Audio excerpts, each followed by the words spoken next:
Alright, here we go. Let's launch it. Let's go. Let's do it. Here and there along the echo. And the timer is running. I haven't seen his travel show. Okay, I guess we have to call. This is a weird looking phone. Oh, we gotta pick up the thing.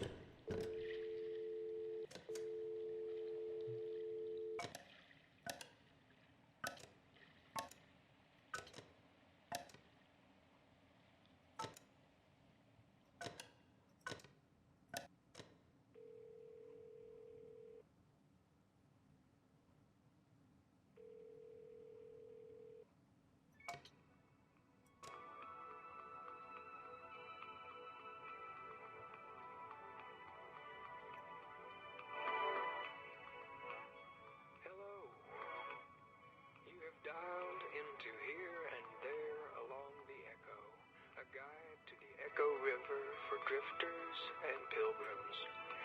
This guide is a public service provided by the Bureau of Secret Tourism.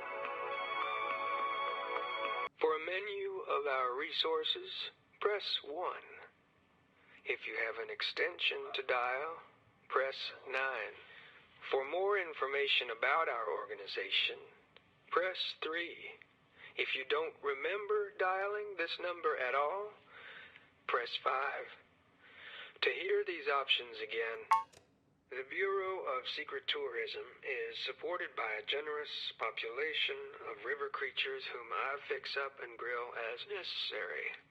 I am environmentally minded, and I believe all creatures are equally deserving of support in their transition to the next world. So I usually try to sing a little elegy, like...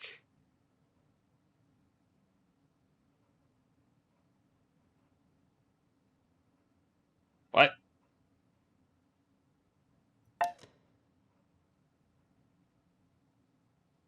What just happened?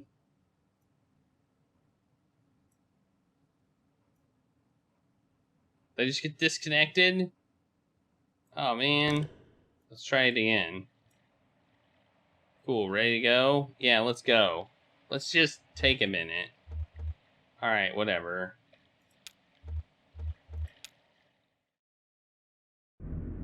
That was it? Wow, that was fast. You could barely hear that? Man, I feel like we should play that again. That was so fast. We didn't push 1. I want to push 1. It looked like it was, like, loud enough. I could barely hear it, too, so, you know. You and I were both in the same boat.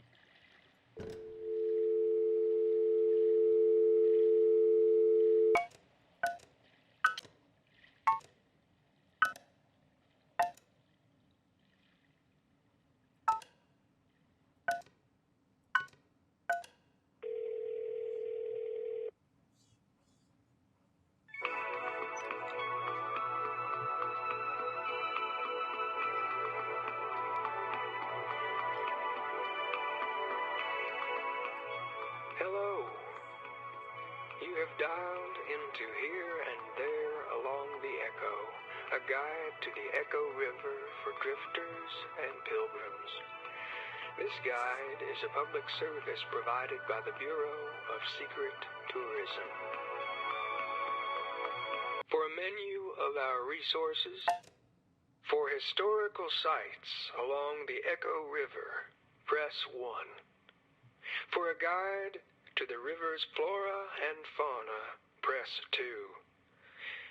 For help identifying an unfamiliar sound, press 3. If you're holding a snake right now, press 4.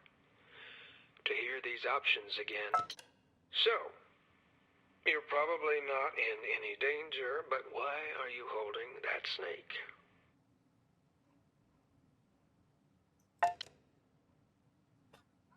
Okay. Okay.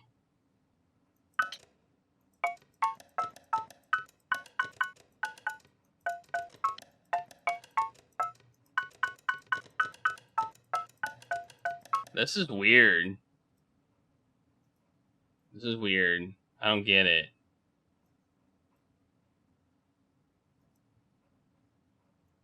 I feel like this does not tie in as well as the last one tied in really significantly to the previous episode. This one is just us at a phone.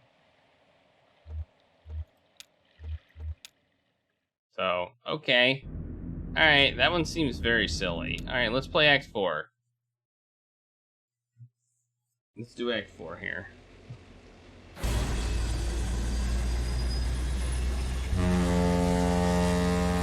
We're on a ferry. Remember, we're on a ferry.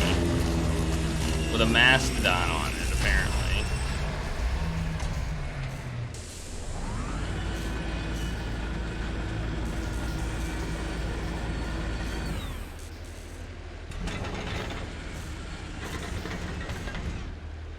Manual 5.4 context backlash. General wear on the gestural gear mounting apparatus 58-1 may result in indesirable play between teeth in the context and history state machine gears, causing stuttering, flippage, resetting, skipping. I guess it could be slippage. If left unresolved, gear stop can gradually throw limbs out of alignment, blend motions, and decontextualize gestures. See also sections 1.8 General Troubleshooting and 5.3 Gesture Context. Troubleshooting. Okay.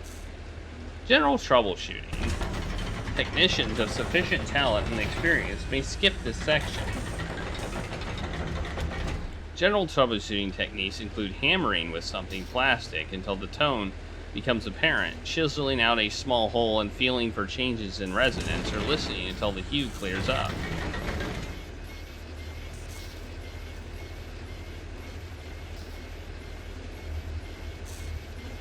Maybe I ought to read it front to back. My savior, our friend here is in a bad way. Any insight? I try to stay clear of high volume voltage these days. I don't at all blame you, specifically down here on the water. I mean, sure, it's dangerous, but this is where she lives. And what brings you down to the Echo tonight? Just tagging along? Ha! That doesn't sound like you. What does that mean? You dragged some folks to a show, just returning the favor. I'm sure your new friends appreciate the company. It's no shame to be lonesome. We picked you up at the Bureau tonight. Never seen you that far upriver before. I hope that doesn't mean you're traveling on the Zero. Yeah, have you been there, the Zero? Oh, no, not me. This old river rat steers clear of weird highways. I've been traveling this river for more than half my life, more or less alone. I think I've seen it change quite a bit in all these years, but I can't say for sure. The water has a peculiar way of making a person forgetful. Some nights I remember a place, but it's full of strange new people. Some nights I meet an old friend on an unfamiliar shore. I wonder which kind of night it is. A night where your mammoth falls over and kills somebody? Now it's scene 4, Act 4, Scene 1. The Mucky Mammoth. The Mucky Mammoth. And we're on a boat. We're on a boat and we can click Will or Kate. I'll click Kate. With a C. Is that Homer? No, that's not Homer. No cat. No hat, rather. Not no cat, no hat. How's that cold river spray treating you? I thought I saw you squinting. It's hard water, you know. Hard on the eyes. It still irritates mine a little. And I'm piloting a tugboat through it 6 nights a week.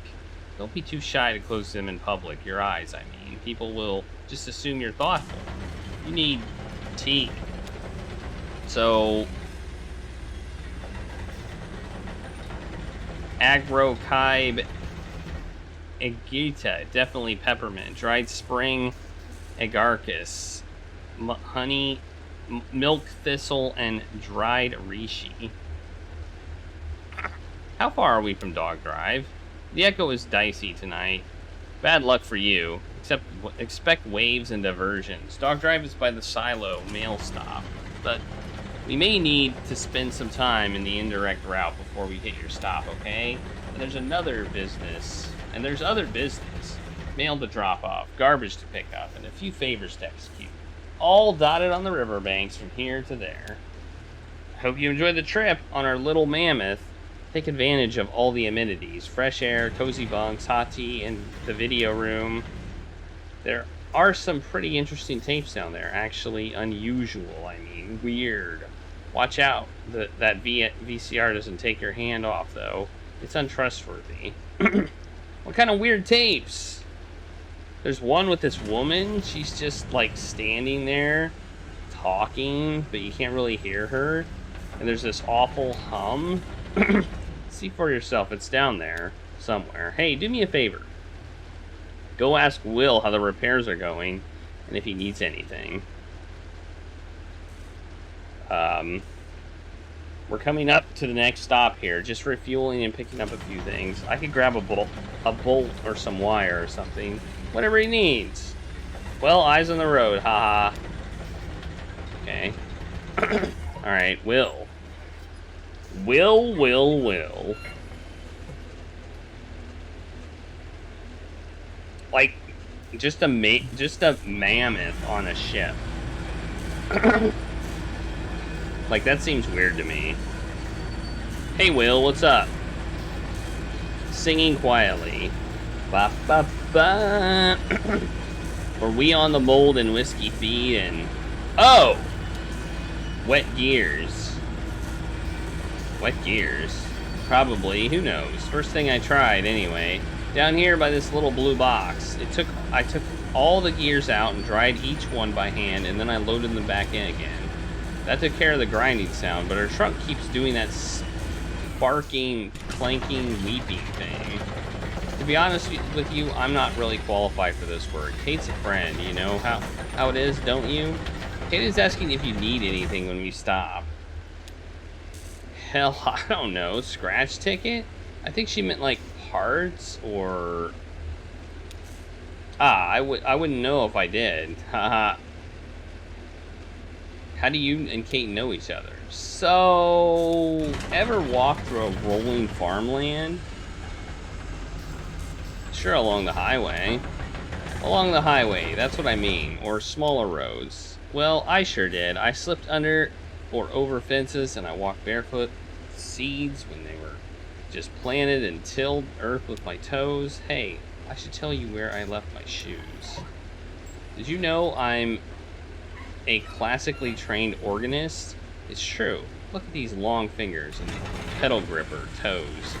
It doesn't matter. A minor in French literature earned me a position teaching Autaud and Zola at the university. Autaud and Zola? Okay. Well, some shitty governor cut state funding for our department, and I was demoted to mopping floors, running wiring through walls, or in dangerous places. I even operated the soundboard at the student theater. I left my shoes there at the university. It was a protest. Walk without shoes for something important or tragic. I ended up by the shore, and soon I was drifting along the Echo. It ran for a while above ground, then it doesn't anymore. But I prefer subterranean waters anyway. Kate brings me along, and I record what I see and hear. I try to help with maintenance. I drop off the mail, pick the trash. On occasion, I take the helm. Anyway, that's all I try to remember anymore. I listen to the river's stories, and my own stories get fainter and fainter. Well, I'll just keep drying gears, I guess. Ezra runs up to Shannon. I love peppermint tea. Peppermint tea is fantastic. Whoa, slow down. It's slippery on the deck. Do you have batteries? Nah, this game's not weird, Gregory. This game's like perfectly normal. Like, don't you go along secret highways? that change as you go on them, and if you go backwards, then things are different. Of course, before. Johnny said I could use this tape recorder, but it needs a battery. Oh, fun. Well, she searches her pockets. Here's 4 different kinds. Surely one of these would fit. Thank you.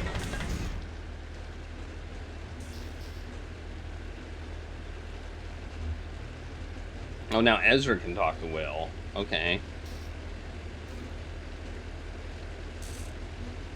You got your battery, small man. Go get some tape.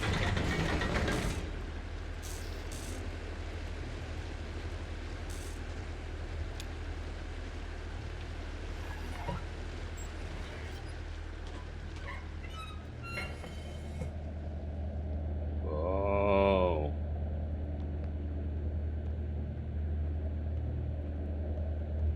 What are these? Oh. Really?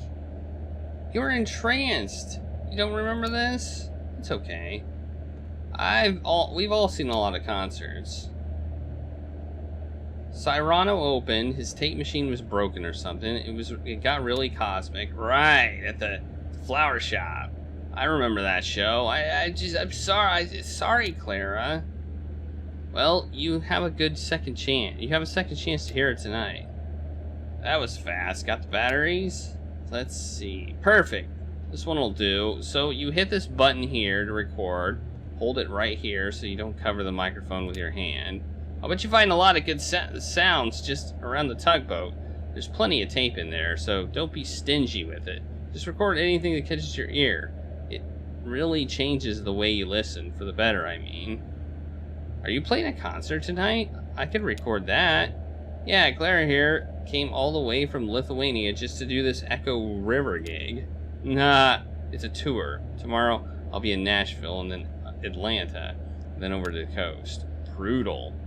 Well, we're lucky she's making a stop. Johnny and I saw her play once, and I remember loving it, and Johnny was moved. Speaking of Cyrano, it's his night at the rum colony. Kate said she usually stops off there. Well, that's ideal. I'm supposed to meet a lady there to look at her old engine parts about 3 hours ago. 3 hours goes fast at the rum colony. Ma'am, I'll bet she's still there. I hope we don't stop there too long. My concert is soon. I don't want to keep them waiting. Nah. It's river time. Nobody expects you to be punctual. Hey, Lars. It's going well. I like the art style of this game too. It is pretty unique. It's like low. It feels like it's very intentional. Everything in this game seems very intentional.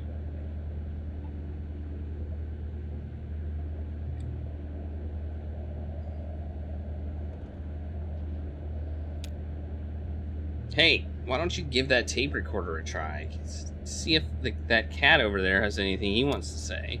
I often use found sounds in my music. If you find some interesting sounds tonight, you can help me out. Cat! Let's record the cat.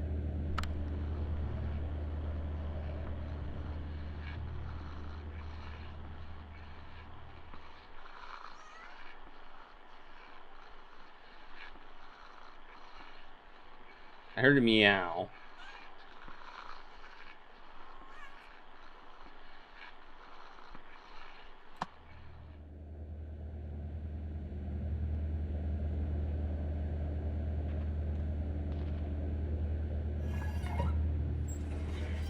Alright, we're just switching between the characters, apparently.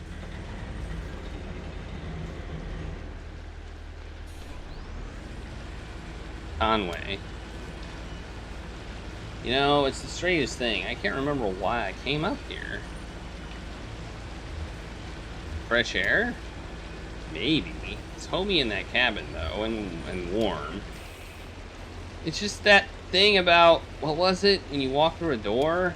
When you go into the kitchen for something, and as soon as you pass from one room to another, you forget what you wanted. You have to walk back out just to remember, like you left a part of your brain behind. Hey, I wonder if I can follow that brain crumb trail all the way back to the room I was born in. Conway cranes his neck over the railing. You were driving for hours. Get any sleep? There's no inventory, no. It's a lot of dialogue. Just resting my eyes for a minute.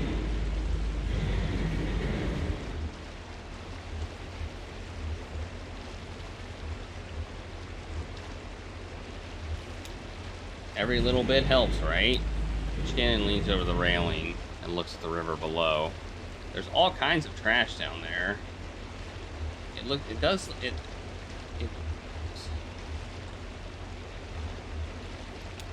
look cold down there, doesn't it? Yeah, keeping that kid away from the edge. A person could easily fall in.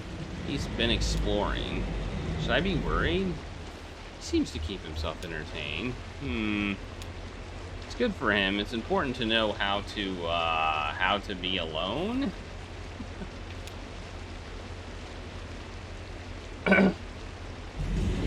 What's up, huh? You look like there's something you want to ask. Fine, you can ask it. One question. Thought you didn't drink. Well, I didn't. I mean, I did, and then I didn't, and then I did again. That's how it always goes. I drift out. Finally wind up back at Lisette's with my head between my legs, saying never again. 15 months this last time. I think I hung on because I knew there wouldn't be much longer. There wouldn't for much longer be anywhere to go back to. She went to live with her sister now, and she probably won't remember me for long anyway. One time she picked me out of a ditch by the road, blackout drunk at dawn. I came around later that night. She'd taken care of me. I told her I didn't deserve it, and she said I didn't have to deserve it.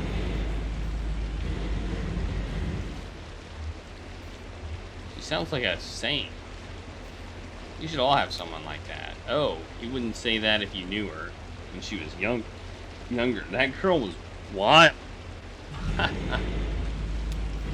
I guess she's got her own problems now. I wish I could help out. Hey, maybe I could make some money and send it to her sister. Maybe they'll keep me at the distillery. I mean, oh, I shouldn't get ahead of myself.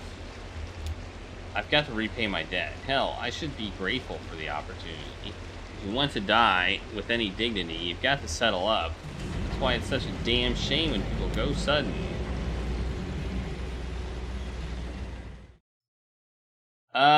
We died once. I mean, technically, I guess technically we did die because it was an achievement, but it was like in a game. So we kind of died. It was like an adventure game within this game, and we died in it,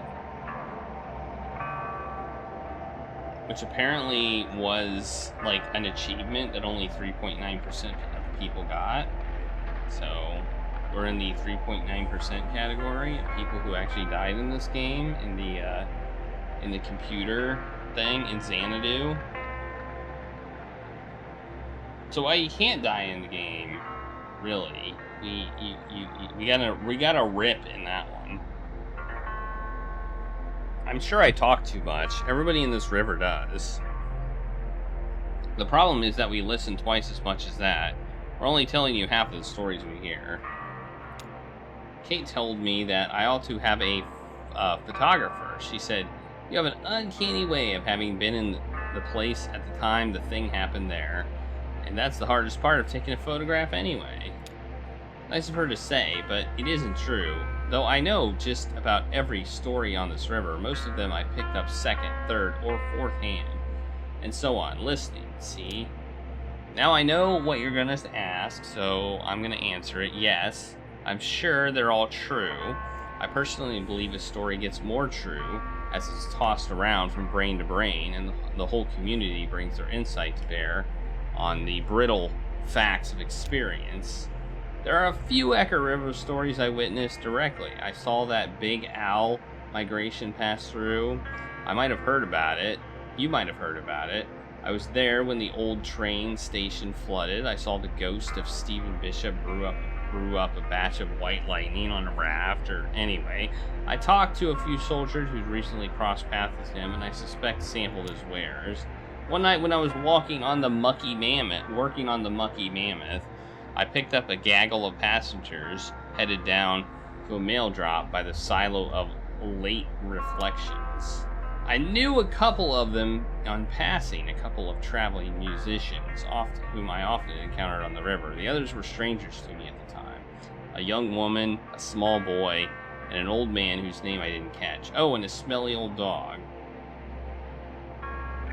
There's a lot of recent titles that interest me,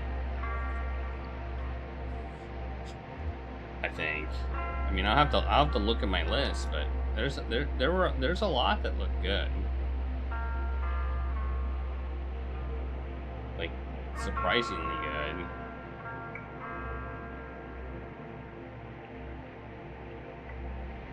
I mean, they're not all point-and-click adventure games, but they look good. A game called The Dark Prophecy just dropped today, and it looks pretty good. I'm very curious about it. We docked at the gas station so the Mammoth could refuel.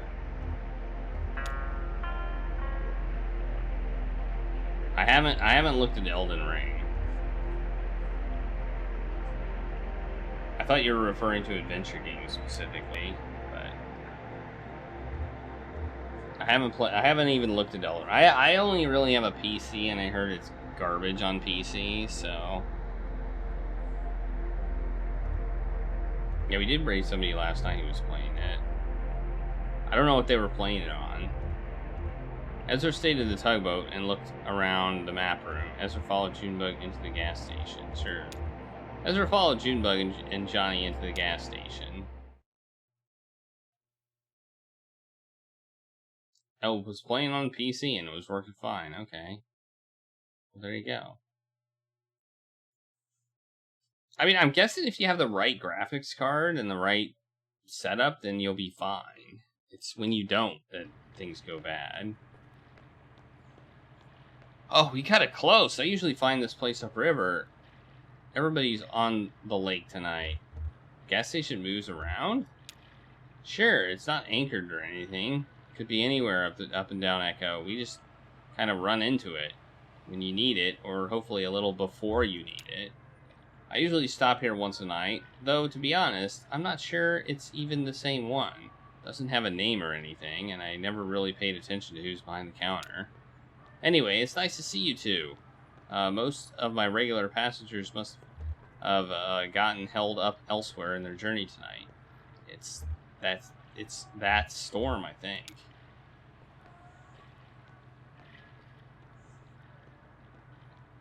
Okay. Look at him go, watching Ezra sprint past. Look at him go. That kid has a lot of energy. That's got to be past his bedtime or something, right? I don't think he has a bedtime. He's a Maverick. Sounds familiar, huh? I don't have any... You don't have any of your own. I mean, no, I guess not. I just realized you two come through here too often. We chat all about all kinds of stuff, but I never thought to ask about family. We're all the family we need. That's sweet. So how about that storm upstairs? Did you two get caught in it? I heard it kind of roamed around, uncertain. I'm sure we'll hear all about it tomorrow. Flooding, property damage, probably killed a few tomatoes. It's got the river churning and everybody's headed to the lake here, where the water's calmer. I myself don't mind navigating a choppy river. Not at all. I've got a good feel for it. Plus, it's better for fungal growth. High water consumes the cave moths, and their wet wings clump together into these little balls of nutrient-dense mushroom food, jammed by a current here and there between the rocks. You have never seen a mushroom grow like on a soggy cave moth carcass. Amazing. If I could get a day off, Val and I would be out here all day tomorrow to harvest. I mean it. They'll be ready by tomorrow. A mushroom will grow just as fast as you can pump water into it. Hey, are you two headed out this way tomorrow? Maybe I could send Val ashore with you for a few hours. She's got a remarkable nose for mushrooms. You wouldn't even need to know what to look for. Put a bag around her neck, and she'll just bring them back to you. Yeah!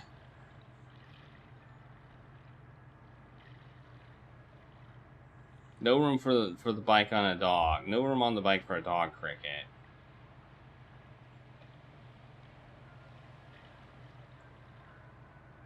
Your main computer broke down last week? Boo. She could curl up on the sidecar. I'll sit on my legs. So, I should get back aboard. No rush. I just want to brew some tea before we get underway. Headed into the station. Yeah, picking up a snack for Johnny. She doesn't let you pick out your own snacks? It's for the best. I get a little overwhelmed by all the shelves of candy. Too much of a good thing. Hey, while you're in there, could you remind the gas station attendant this fuel is on my tab? Charged to the Mucky Mammoth. Oh, and Will wanted a scratch ticket. Thanks. I think I'll just watch the lake for a bit, man. All right, we're going to the gas station. Going into the gas station. We're a robot going into a gas station. Okay, attendant. Looking for crystals? Snacks. Sure, we have snacks. We have, how about some jerky? It's homemade. Not by me. You work on the Mammoth? I can add it to your tab. Oh, you know the tugboat? The Captain Kate said I'd have to remind you. Sure, they're here every night. It's okay. I have one of those faces. Forgettable. Does it bother you? I've learned to cherish it. There's dignity in being forgotten, letting the crowd flow around you unspoiled. I used to live in a city. I mean a real city. Cleveland, Ohio. I had some family money then, and I don't have to work. I lived in hotels. The daylight, I walked wherever the people were. My only duty was the crowd. I was its observer, its historian, its detective, its poet. Well, the money ran out, and I dispersed with the rest of them, and took my duties with me to Lake Lethe,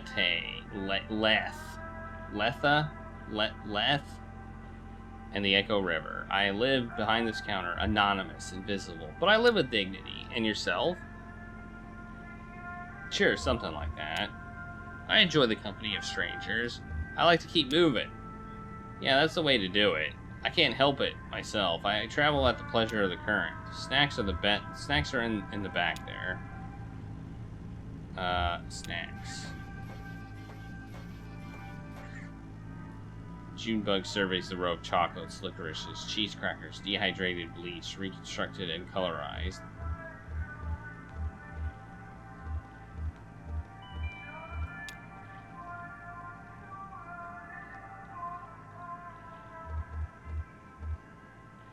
Anonymous, invisible, but I live with dignity, he said. A bag at the bottom shelf is decorated with cartoonish pictures of vegetables. Through a plastic window in the packaging, she can see puffed corn-shaped and colored like carrots, tomatoes, and broccoli florets, and a few puffy white discs that might represent potatoes. What a depressing outlook. Who knows? Maybe he's onto something. Somewhere in there is surely a preservative, in case the rest of the process hasn't done enough to stop the flow of time. But what has to happen to a person to make them think that way? Does Johnny ever feel like that?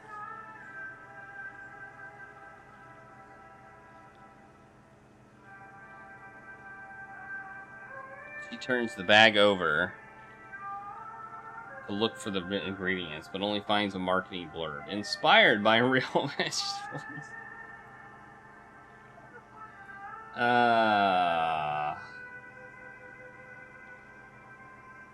Yeah, we played the original Monkey Island. It was VGA, right? The original Monkey Island was VGA, inspired by real vegetables. Wait, his name's Norm? Shit, that floodwater washed you halfway up the sea. I was looking for you down the... Wait, who's Norm? Oh, didn't see you there, man. Pardon my language. What elephant? Alright. You're no paper flower, I see. I expect you must be Loretta. Enchanted to meet you. Sorry I'm late. Hey, is it coming in on... Hey, is that coming on too flowery or something? Enchanted. Repeating it now. I feel a little silly.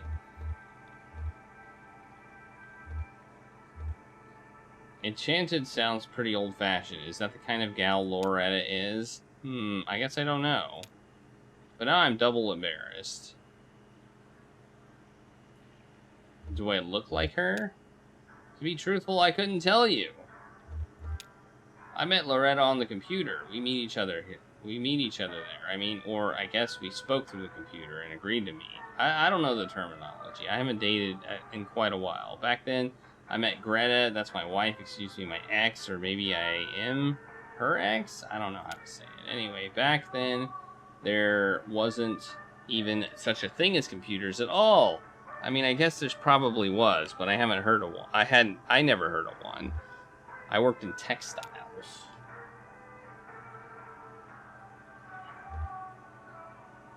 So here I am. You had an idea? Uh-oh. Finkelroy has an idea. Wait a second. I'm getting an idea. No. False alarm. No, yeah, no, yeah, no. Wait, no, yeah, no, no. Yes!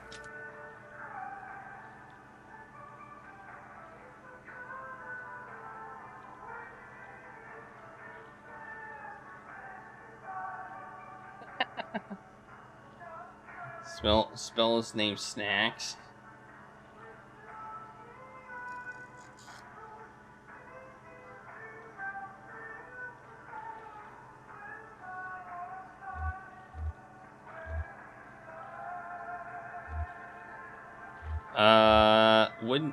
Didn't work out with Greta? She left me. I'm sure I can't blame her. Damn it all. I guess I probably missed her. I wonder if she'll agree to meet me again. I'm sure she'll understand with the weather at all. Nice of you to say so. Well, I guess I'll head on back. Hey, supposing Loretta doesn't want to see me after all. My card is full. Oh, no, sorry, that's not what I meant. Actually, I wanted to ask you for some advice. I had to type up a sort of autobiography for the computer date. I spent a lot of time on it, but I only got one reply, and it was Loretta herself. I was happy to meet her, but supposing she lost interest now, do you think you could maybe give me some feedback? It's only a paragraph or so. I have it all memorized. I spent so damn... Okay, here it goes. I'm a good-natured man, retired, and spend most of my time sailing the Echo River, riding currents of subterranean gas and that strange invisible wind that moans out to the small tunnels along the bank. Yeah, there you go. I can add things. I just haven't done it. I just need to... It's just an array, and I just need to add it. Snacks would be a good one to add. Just because it's so funny. I think I put the card back. I should have kept the card out. Seeking a companion to map the river with me. I have 2 grown children, but they live far away. New goofballs. Okay, what do you think?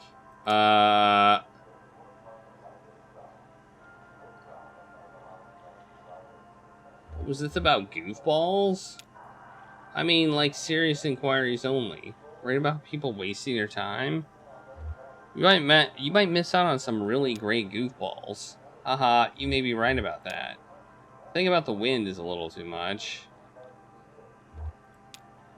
Yeah, you're probably right. I wanted to show my poetic side, but I'll save that for the date. You'll be fine. Alright, thanks for your help. Really renewed my confidence. I'm ready to get back on that computer. You have a good night now. What's left of it, anyway. Bye, Norm. Wait, did I buy some vegetable things? I didn't get scratch off. What do you think of the other dog that's on the board? Homer's a sleepy old hound dog. I know he isn't doing any mushroom hunting, that's for sure. I'd like to try my hand at mushroom hunting. I bet I'd be pretty good at it. So could you fit in my sidecar? If I sat on my legs, you could curl up at the base. If I rode with one knee draped over the side, you could sit next to me. I'd hold you tight. I promise you'd be safe. Nah, it's settled anyway. Nice to talk about it, though. I didn't get my scratch-off ticket! Oh, no! Maybe we did. I don't know. I want to win the lottery! I want to win the damn lottery! I want to win the lottery.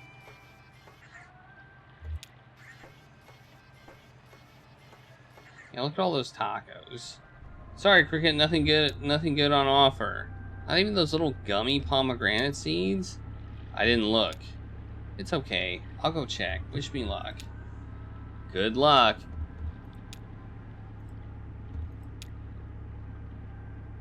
Okay, now we're going in as Johnny.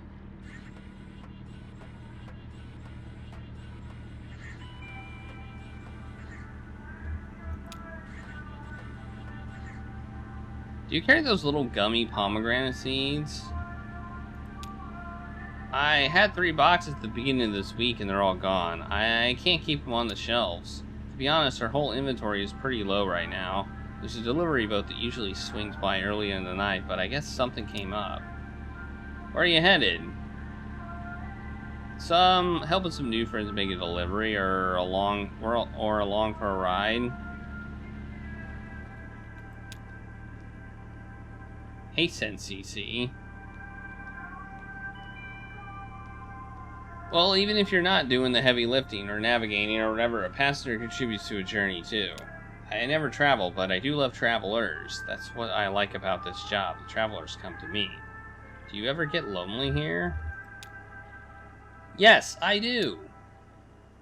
Well, let me know if I can help you find anything. I wanted some... Who's Al?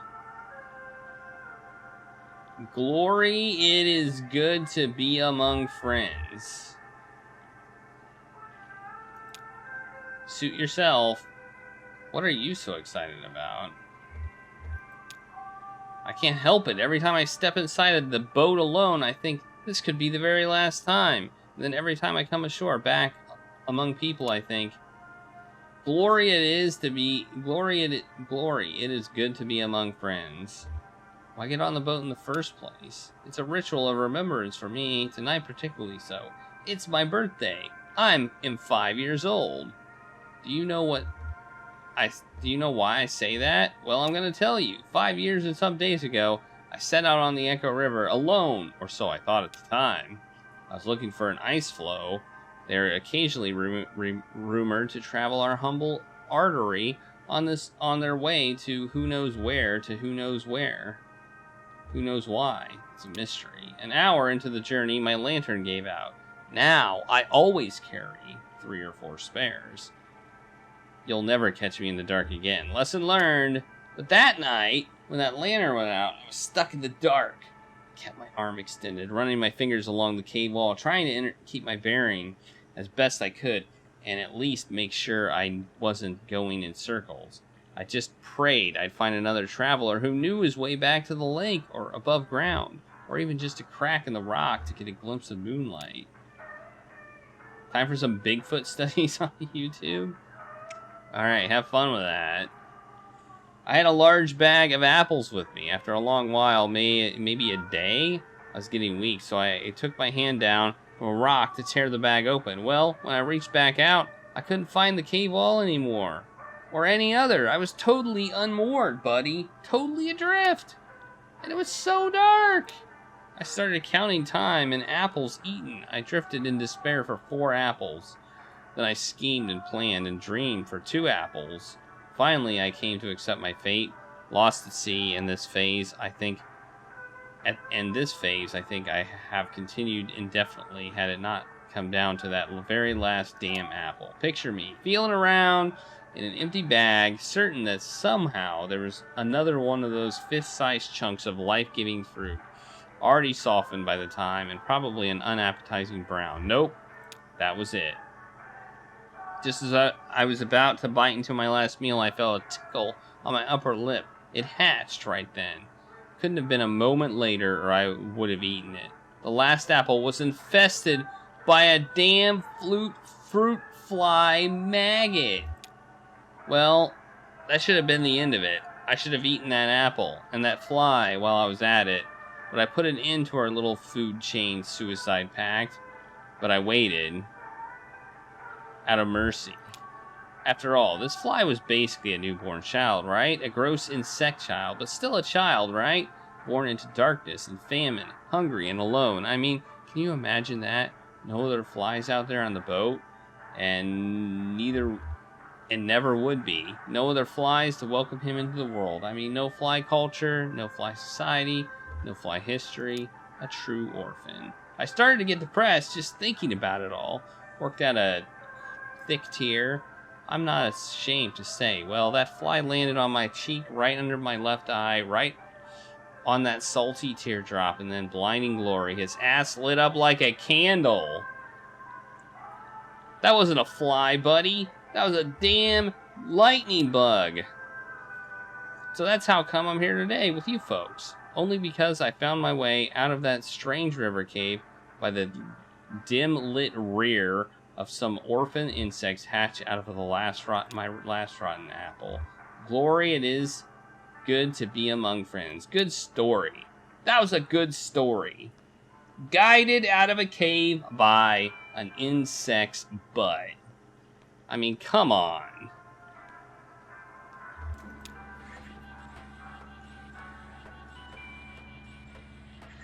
Who doesn't think that's a good story?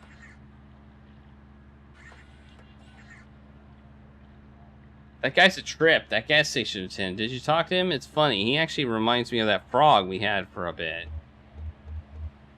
That frog you had? I like to think that he was part of the family, you know. Okay. So, how does that gas station attendant remind you of a frog? Oh, I don't know. Because he liked to talk, I guess?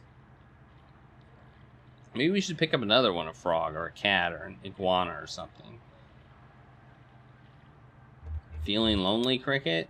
Not exactly. Not like that guy in the gas station. That guy lets the world wash over him, static like a rock. But you and me both together, I mean, we're always moving, always changing. I think it's because we feel safe with each other, you know? Free, we can try stuff out, change our clothes, swap parts around, just play. I'm not lonely, just curious, with other people to play with. What else could we be?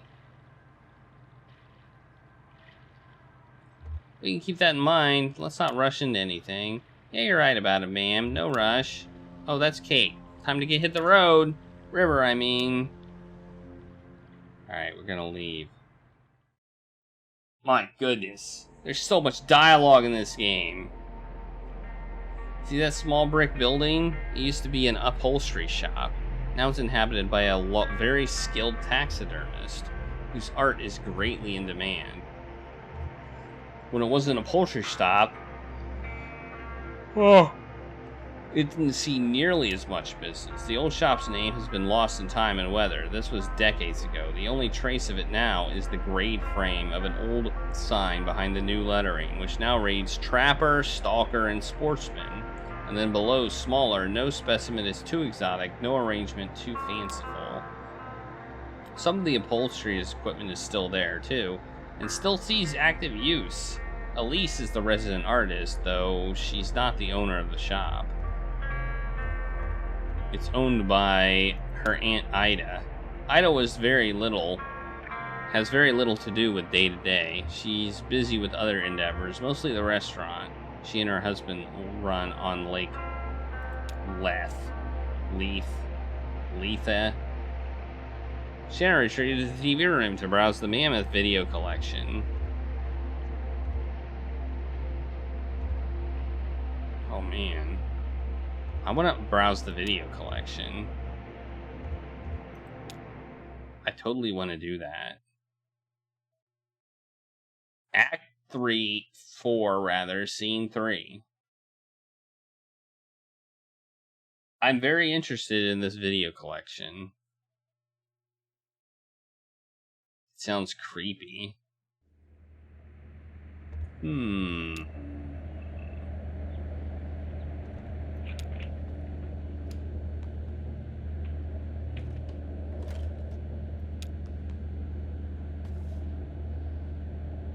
The shelves are full of dusty tapes. Some have been relabeled several times. The stickers piling up thick on their spines. Birds, funeral thing, or weather. Let's click funeral thing. That sounds the most interesting. Doesn't it? The heck are these? The heck are these down here? Look at these. What are these? What are these things down here?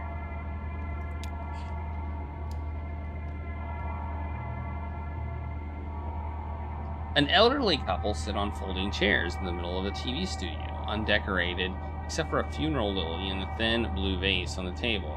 The lights are a bit too dim to make out their features. She reads it from a newspaper with unhurried efficiency. Gloria B. of Munsford passed away on Monday at her residence. Survivors include her children, Dakota, Montana, Minnesota, and Bobby. All of Mumfordville. A memorial service will be held at 7 p.m. Thursday at Hatton Huffman Funeral Home in Manfordville, with cremation to follow. She never knew Gloria. He thinks he may have heard the name, wondering aloud if she ever worked at a cafe down there in Mumfordville. The woman who ran that place was once called Gloria, or maybe still is. We take a call. Someone who knew Gloria B., if not very well. The caller once installed a satellite dish on Gloria's house, a 900 square foot ranch style home on 2 acres at a dead end backed by weeds and pine. When the caller mounted the ladder up on Gloria's roof, he slid open her window and tugged urgently at his pant leg. She slid open her window and tugged urgently at her pant leg. He followed her gaze behind the house to 2 wild turkeys picking through the weeds. Gloria and the caller watched, silent and still, as the huge birds foraged obliviously into the trees. Then he installed the satellite dish. Okay. Sad.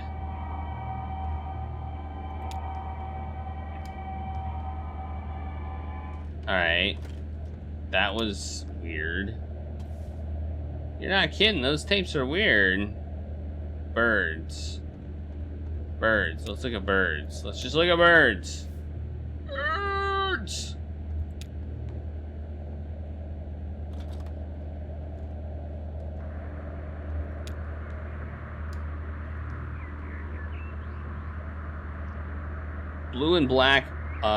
Blue-black morning swings across the screen. The birdwatcher tramps through dewy grass. He stops with a wet grunt and rests the camera on a pile of rocks. I have to click.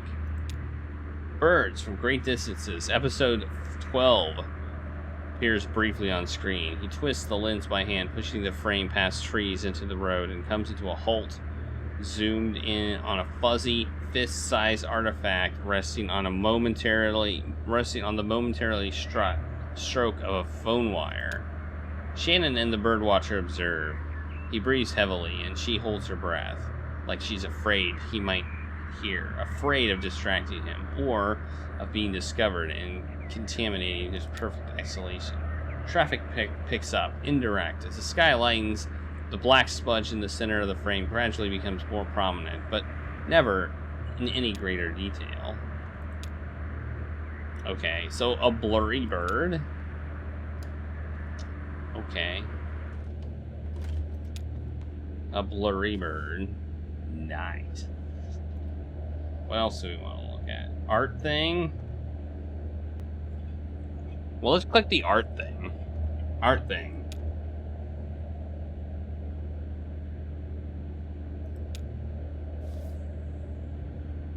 Insert. Charlie got his treat. And some catnip.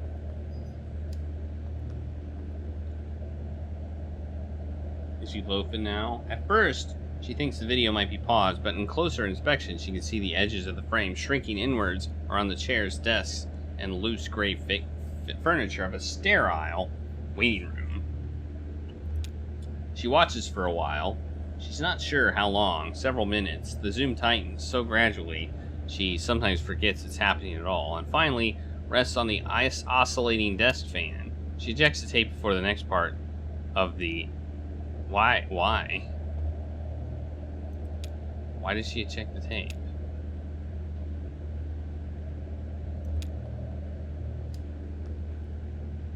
Oh, was it pornography?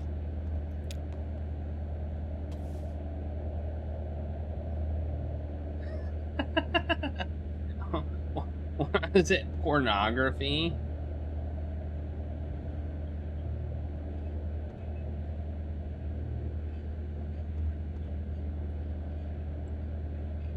Was I too into reading that I didn't like process that we were talking about some pornography as an art thing? Trivia thing.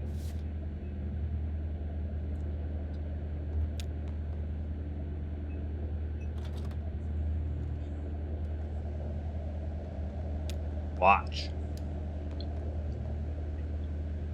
I like how we turn the lights off every time. The words tip of your tongue and a phone number are occasionally superimposed on the screen. A few dozen people sit in bleachers, shouting out ideas loosely moderated by a short woman with a microphone and a laser pointer. One caller is trying to remember the name of an old friend he hasn't seen in years.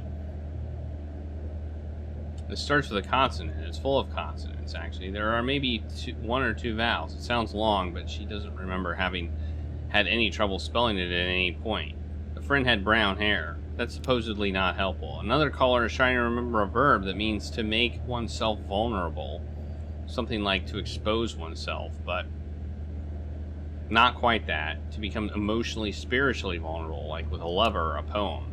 Third caller just knows there was something he was supposed to do tonight. He offers some biographical background, a narrative of his day. He's unemployed, has no real hobbies, and has already eaten. A few ideas from the bleachers. That sounds dumb.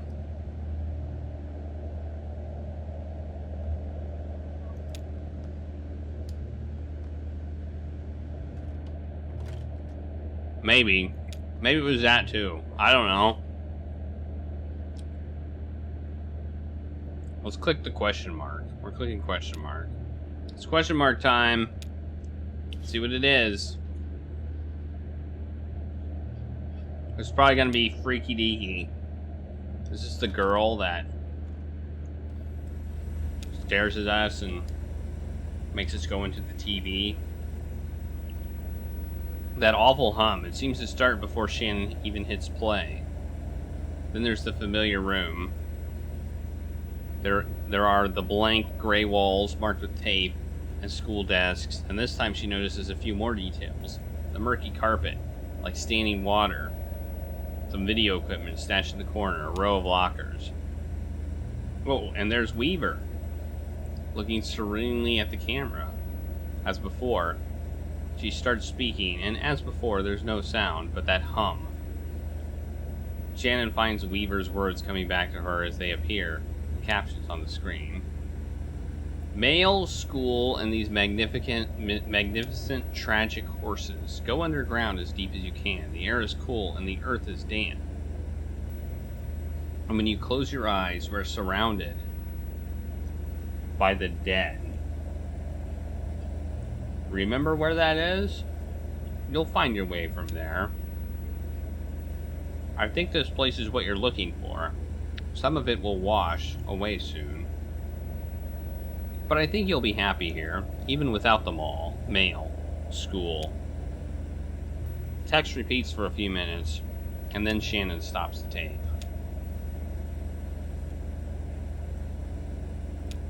Okay.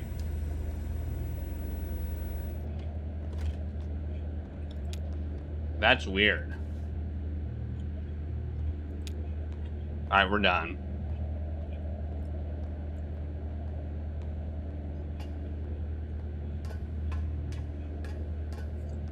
This ship looks really big. Does anybody else think this ship looks bigger than it should? Kate and Will. No, it was only a few notes, slow and sad, like funeral music, you know? I don't remember it being sad, just simple and unburdened. Maybe that's what funeral music sounds like to me, unburdened? Oh, hello! I need some heat. Alright, I've turned on my space heater. Oh, hello, Kate and I were just trying to remember the Mammoth song. But neither of us have heard it for years. We'll just found the mechanism. And in the mammoth's belly, hidden in gritty, matted fur, it's like a big music box, a slowly spinning cylinder covered in metal pins that pluck her dulcet guts and pump the bellows of her bowels. That's one way to put it, I suppose, in the weirdest way possible. But some of the pins are rusted and worn away, easy to replace if we can even remember what the noises were. Did I hear you browsing the archives next door? Find anything good? Where did all those videos come from? People just left them on board. Passengers, I mean.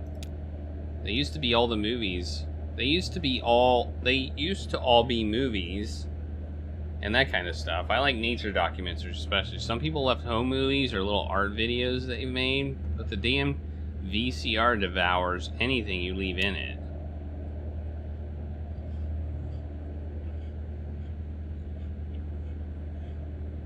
It just switches into record mode at random, I think, and picks up whatever's coming in over the antenna. Of course, the only station we can get down here is that WEVP, community television, you know. They've got that show with the gentleman playing banjo in his birthday suit. I'm sure you've seen it. Oh, yes. And if there's no tape in the machine, then when it tries to start recording, it makes this awful sound, like putting a squeaky toy in a food processor. You can hear it above deck. Awful. That's why I put the sign up. Please do not rewind after watching. At least that way nothing gets taped over anymore. Where is this station, WEVP? I don't know, Will. I don't know. I guess I never thought of it. It must be nearby, right? It is community television. Dashiell would know. Yes!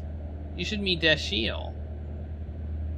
He had a lot of he did a lot of volunteer work for WEVP in the early days, wiring up antennas and relays, stuff like that.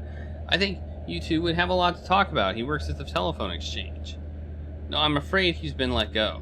Oh yeah? That's odd. He still takes the ferry to work every day. I'm sure he's at the telephone exchange right now, in fact. I dropped in there a few hours ago. We're stopping at the telephone exchange again shortly to deliver their mail and pick up their trash. You should go ashore when we do. Ask for Dashiell. Okay. Alright.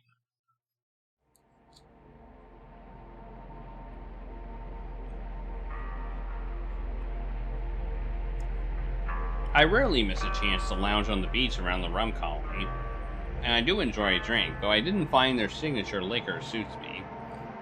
But this time I elected to stay aboard and shoot the breeze with Kate and some mineral water. Still, I heard reports. Junebug missed an appointment but didn't seem perturbed. I'm sure those two were more eager to listen to the house band. I can't remember exactly who was playing, but Patch always has someone to tranquilize the crowd. Where are we going now? To the station?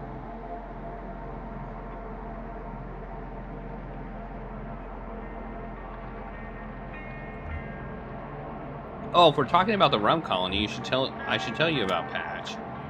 He's a bartender, general manager, creative director, I guess. That means he books the music.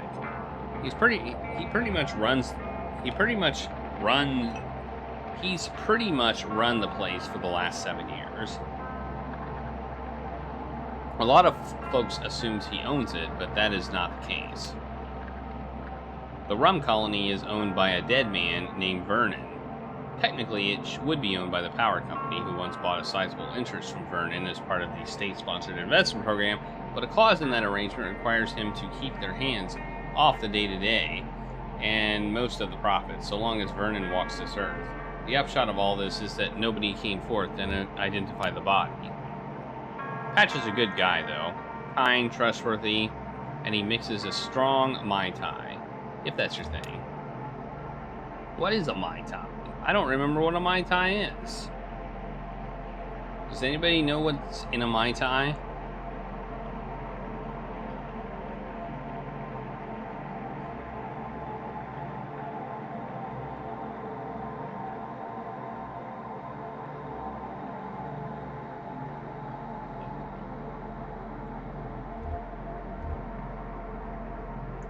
Clara, Kate, and I stopped to do some business by telephone. Rum.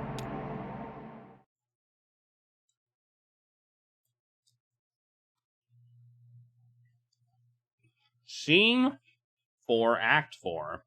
Or Act 4, Scene 4. A telephone.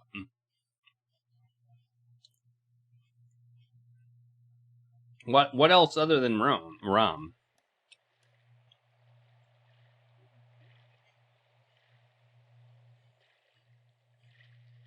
Ah, interesting.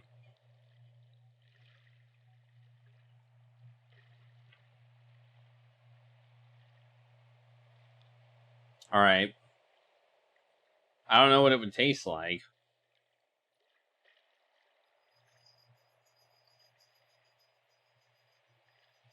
With 4 ingredients, it does sound like a relatively complicated drink, though.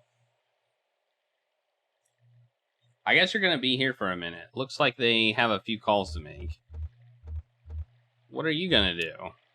Yeah, that's a good question. I just thought I'd stretch my legs, to on firm ground. I didn't realize this place would be floating on barrels.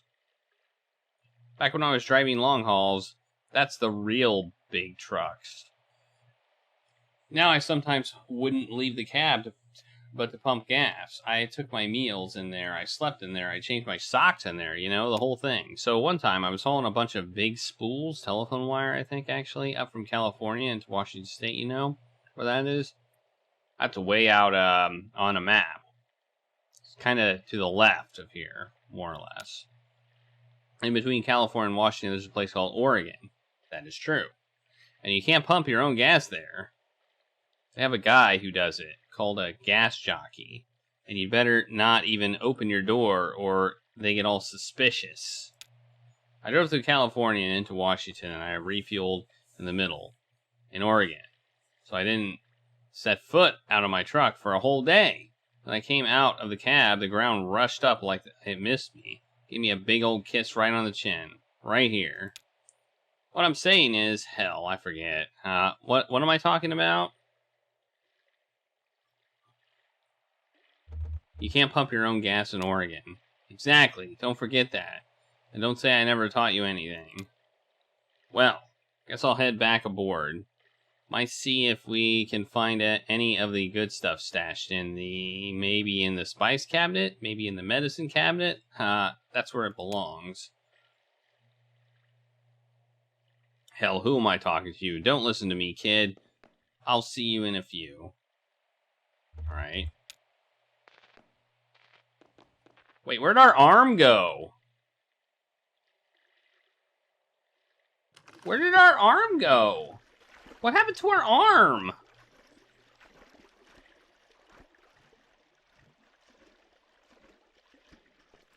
What just happened? What did we just do?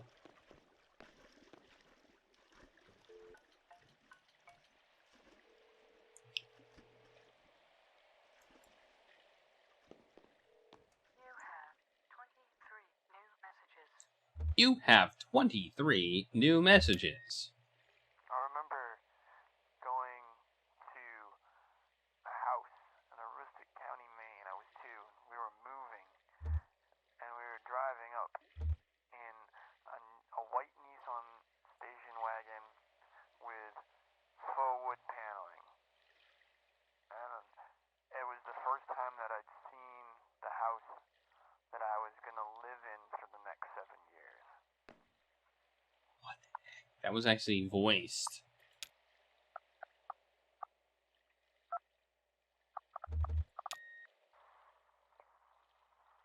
Being washed in the bathroom sink. What the hell? I was just parking my car. I had to parallel park it. The street that I live on was full, but there was a no.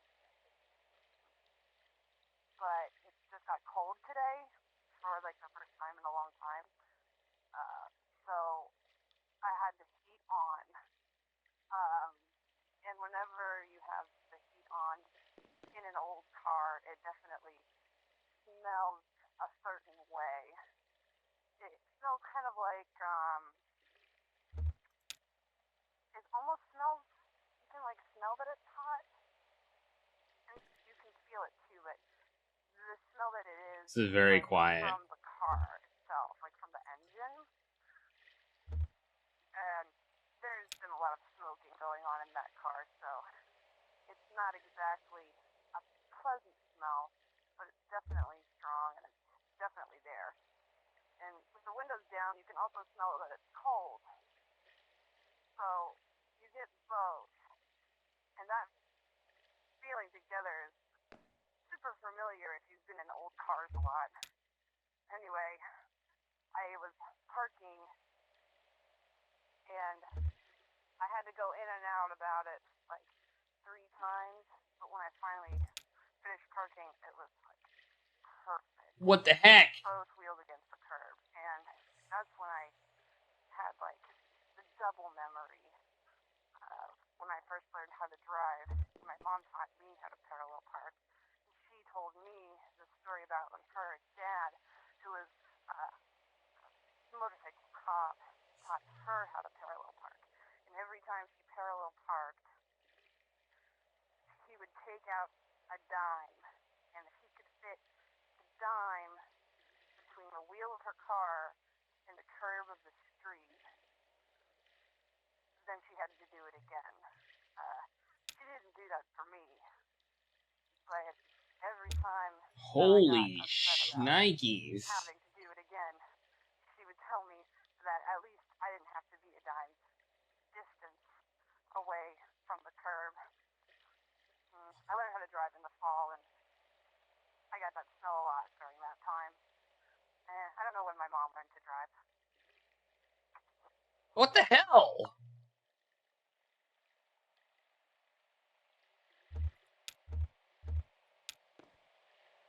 What the hell was that?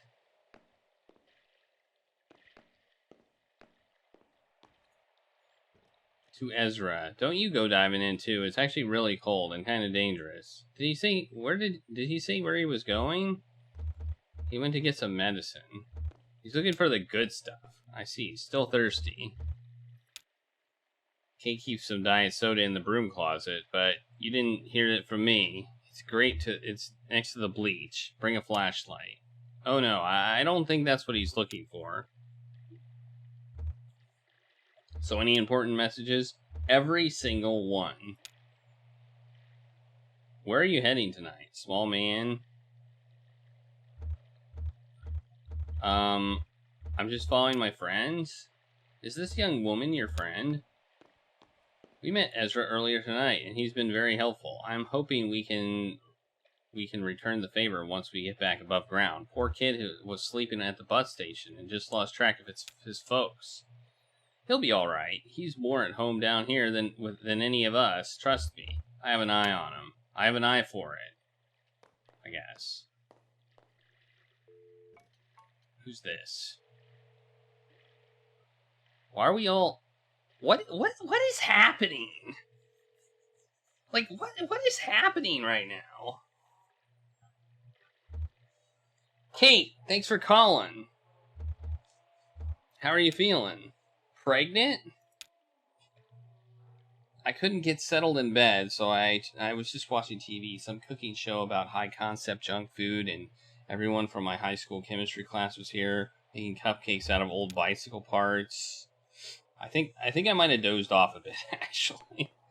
Yeah, you don't generally make cupcakes out of old bicycle parts. Honestly, this baby can come out whenever he wants. I'm completely over it. Good for you. You sound really confident. Oh, it's all an act. I'm actually... The phone line makes a horrible sound. Whoa, God, the phones down here are such a mess. Hey, Kate, I really appreciate you checking into me. I have your pager number, and so does Eric, just in case I'm too, distracted or whatever. I'll let you go. I should try to eat something.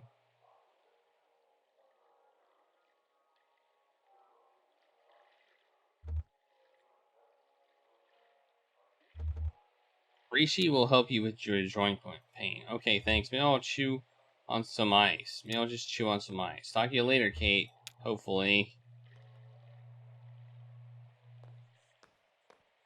Just checking in on a client. Did I mention I'm a birth doula? Wow, how does that fit with being a tugboat captain?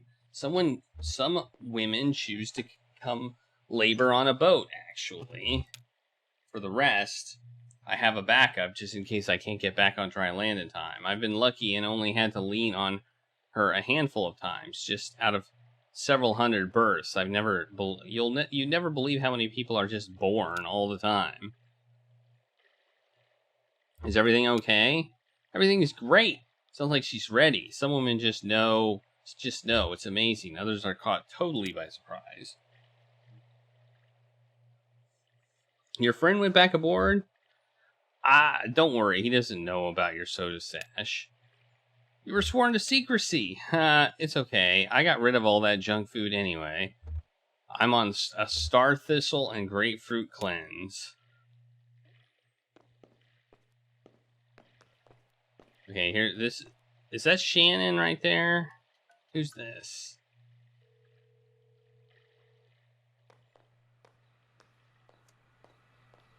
Nadia. I'm glad you phoned. I was just thinking of you. Sorry I didn't call this week. I've been traveling constantly. That's fine. I visited the hospital yesterday. I went to visit Uncle Andreas, but they moved him. Now he's in a hospice care facility run by some old Polish nun. Everyone says it's very nice. I asked them about visiting, and they said he didn't want any visitors. He's being very stubborn. Yep, it's typical of Andreas. I was thinking maybe if you came to visit, he would see you. All those afternoons you two would go drinking beers by the river. Don't you think it would mean a lot to him if you could say goodbye to you in person? Oh, Nadia, I'd never make it back in time anyway. That's true. You're a long way from home, Clara. I suppose it can't be helped. Here's Mother at the door. We're going to try again to see him. I hope the tour is going well. Love you. Be careful. Alright. My sister back home. She's very depressing to me. This morning. My uncle Andreas is terminally ill and refusing visitors, and Nadia is making a stir about it. Why? It doesn't bother you that your uncle is refusing visitors? He's a bear of a man. Wild animals, that's what they do. When it's time to die, they wander off into the forest alone. No, I said it wrong. They don't wander. They make a pilgrimage. We must always take the dying at their word. Their motivations are beyond our understanding. The older man, he's swinging back to the Mammoth. No emergency, I hope. He seems he has a sweet tooth. I know the type. Andreas always carried peppermints. Brandon approaches. I don't suppose any of you folks are headed past the Bureau of Reclaimed Spaces. Not on this run, but we'll be coming back this way in a few hours. Well, I may still be here then. It's no big deal. I'll just hang out and read or something until it's time to head back to work. Hey, you folks are traveling with that old guy, right? With a leg? Is he okay? I saw him earlier tonight. He came by the storage facility for some files. He totally bit it on the staircase. He's okay though, right? I think so. I don't know him well. He's a passenger. He just seems preoccupied to me. Yeah, I got that feeling too. Back at the storage facility, he was asking a lot of weird questions. Oh, that's the janitor dude. He seemed distracted, like spiritually. Well, have a good night, or morning almost. Let's see who that is. Oh, Shannon doesn't have to have any calls to make. Alright, we're back at it. We're back in the saddle again. If that's what you want to call it. We're back on the boat.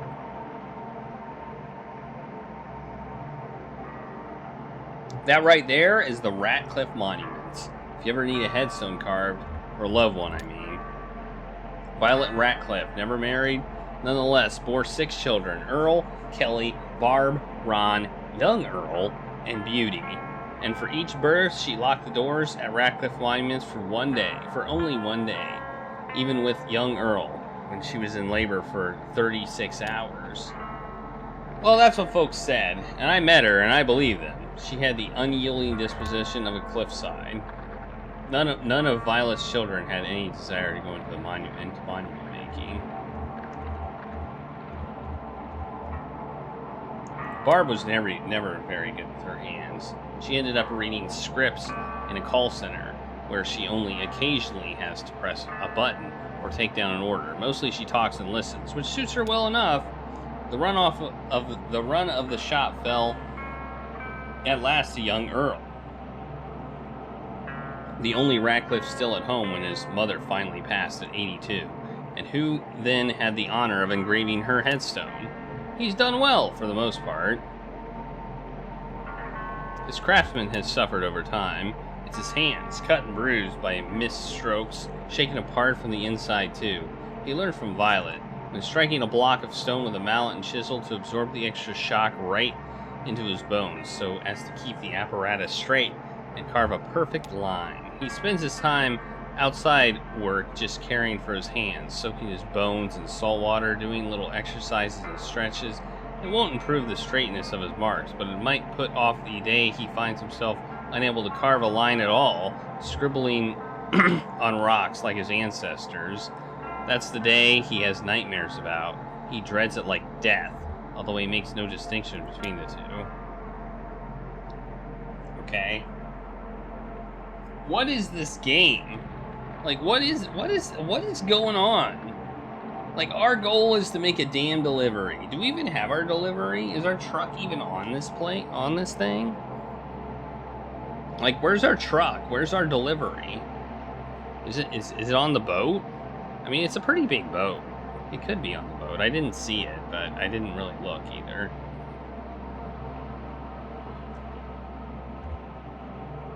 Do we want to stop at the center to make some quick cash?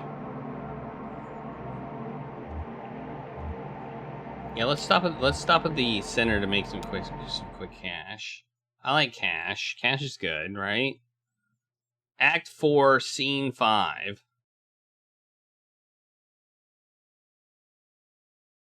The Radvansky Center.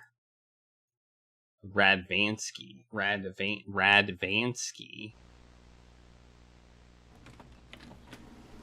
Got what looks like a camera. Good morning. Max isn't feeling well, long night. Poor kitty. What are you watching? Security tape from last night. Daryl left the lights on again. Should we slash his tire? I'll leave a stern note on his desk. Spare the rod. What are we doing today? Right, this is weird. Do you know that old vending machine? The one that only has tomato juice? No. The old one that they just stopped refilling. Remember we rolled We rolled it out into the dock last August, and some scavenger stripped it for metal in the middle of the night. Gerald cut his hand cleaning up after them, and it got infected. Remember? No. Okay, anyway, the rest of it ended up in the coat room until finally Daryl was piling it into a big bag for the trash barge to pick up, and he came across this box lost behind all the junk. Check it out. This looks old. Yeah, there's a bunch of videotapes and completed questionnaires. I looked up the reference number and it's never been processed, so I guess that's what we're doing today. There's no date on it. We'll just have to make up one. Unless there's some footage of a calendar or something in here. Jen, flipping through the questionnaire. I guess these are the old tests before we started doing the video exit interviews. That's annoying. Yeah, let's see. How did we do this? Well, I'll run the tape, you interpret the questionnaire, and I'll type it up. I'm guessing this is going to be... Oh.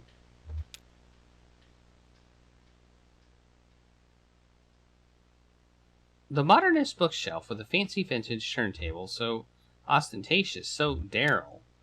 What? That was my bookshelf. Oh no, but you, grew out of it or something, right? It ended up in the lab somewhere. I mean, my book's in a pile. I keep my books in a pile. It's easier to find what I'm looking for. Never. What shelf is that book on? Only, well, it's there somewhere in the pile. Pragmatic.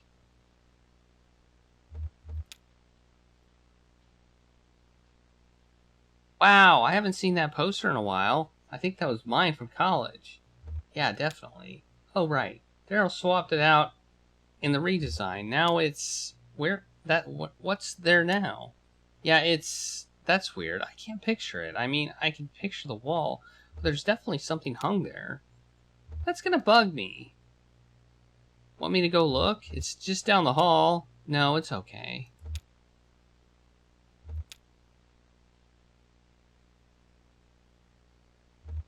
We can sit down. Get back up. I guess we can walk this way. Walk this way. So there's...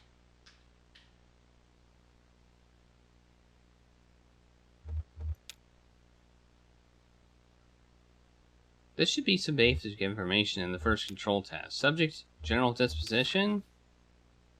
Jen looks over the questionnaire document from the envelope. Question, why are you here? It's a scheduled ferry shop, not my final destination. Oh, we're taking a survey for money. Okay. The other passenger said we could make some quick cash taking this test. Pragmatic. Demographic category. What's the first thing you remember? I remember spilled orange juice. Immigrant. Do you think we could use the old categories or the new categories? Oh, right. Will the computer even still take the old ones? They're still in the menu. Okay, in that case, put in precarious. Sure. Oh, I forgot. Name? It says Marquez on the file. Whoa, Marquez, are you sure? That's what it says. Do you know her? That can't be. No, that's not her. Did she come alone or with a group? I don't know. There's an extended monitoring tape here, too. We could check on the dock when she showed up.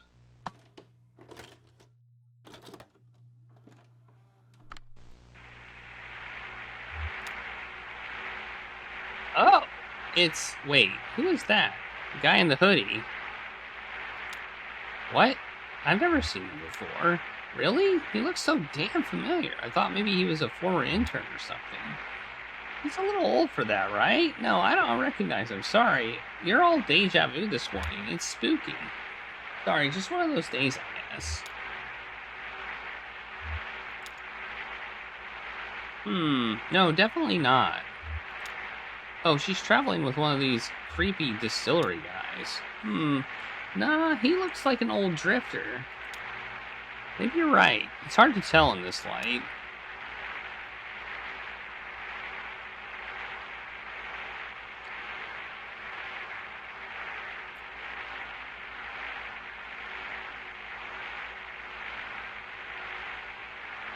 I guess the old man is on dinghy guard duty.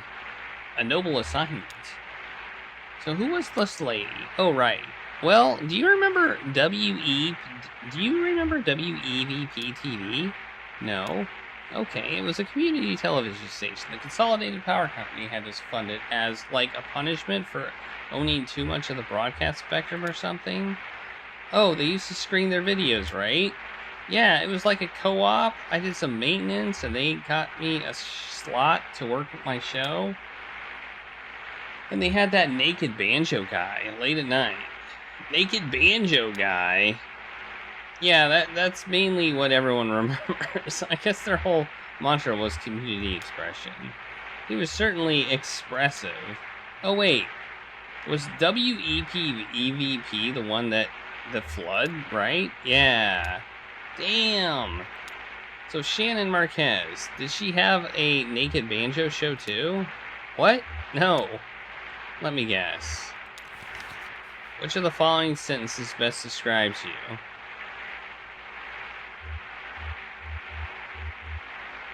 I am haunted, unable to forget. She had an exercise show? No, I've never heard of Shannon Marquez. It was a Weaver Marquez I knew. She worked at the station for a bit, and then she left in a kind of weird terms, actually. Anyway, where were we?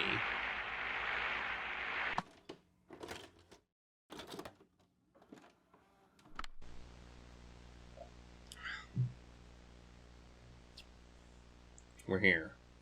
Okay, how do we rank her from the control test? Without turning around to look, please describe the following objects. Bookshelf. It has 4 shelves. It was nondescript.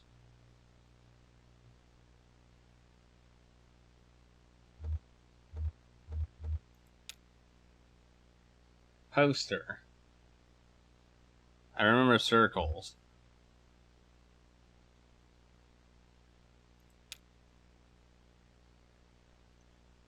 I have a poster on my own vintage average time in a vacuum. I have a poster on my work section chart of resistor valves. Yeah, sure, vacuum tubes.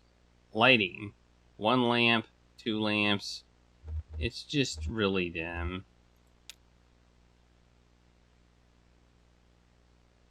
Average, I guess? Average, okay.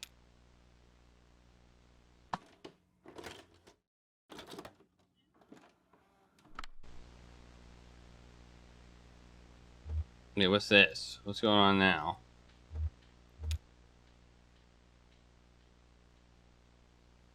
How many pictures did she remember?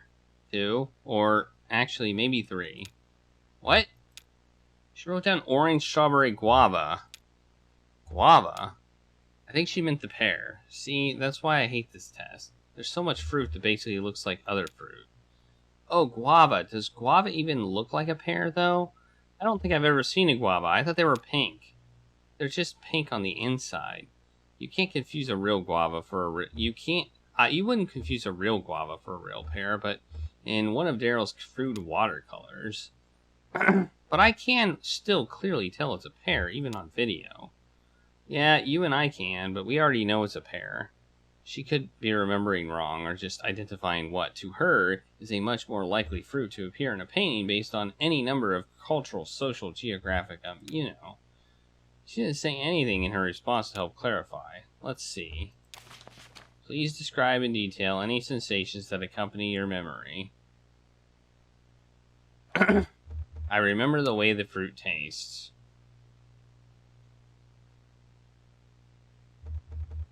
The guava is just like candy. It's almost unnatural. Not really, just some sensory memories of guava. I guess we should just skip the pictures. That's a shame. It's really hard to measure memory degradation in some of the later tests without this one on as a baseline location updating scenario. We've been saying we should use photographs. Watercolor paintings already have the quality of a half-remembered dream. Anyway, like, they're inviting you to forget them, or somebody else already forgot them for you, like a mama bird feeding her chicks cotton candy. photographs are, it's not that they're really more accurate or true, but we think they are. They put you in that mindset. They have authority. So yeah, out with the watercolors, I say. But then poor Daryl would have nowhere to exhibit his work. Jin makes a noise. Is that a... I'll make a noise. Hey, it's a cat! It's a kitty cat! Look, it's a kitty cat! Look! Jen, look who it is! Aw, I miss that kitty. Hey, Andrew. I forgot what became of the white one. Her name was Coconut, and she disappeared without a trace. Now look, it's Coconut! It's Coconut the kitty! Easy come, easy go? I wouldn't say easy. I had to leave food on the dock for a week before she'd come inside. She only stuck around for a month or two. You probably saw quite a lot of her. I remember you working nights then. She was a nocturnal creature. That's right, I remember. Kitty! Kitty, kitty, kitty, kitty. I'm gonna click the kitty. Click the kitty. The kitty's looking at me! Look, the kitty's head, the kitty's head is following me. Look at that. Woo! The kitty wants something. I'm looking at the kitty. And the kitty's looking at me. And I'm not petting the cat because I'm just a mean person, apparently. What's this? Is this money?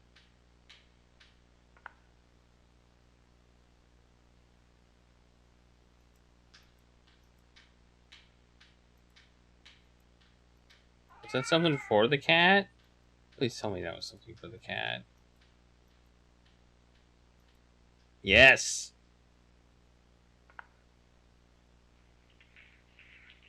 It was! Wait, I don't remember this test. Oh. Did we cut this one? What's the questionnaire like? No, this just... Sometimes if you can't make it in for a few days, I might leave a note to feed the cats. For the test subjects? Wow. How could you know they'd do it? I write it on a university letterhead? Chin, that is unethical. At least I don't use university property and research equipment to make weird video art.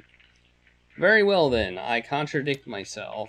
I wonder which is the nobler transgression. I'll settle that question. It's nobler to feed kitties.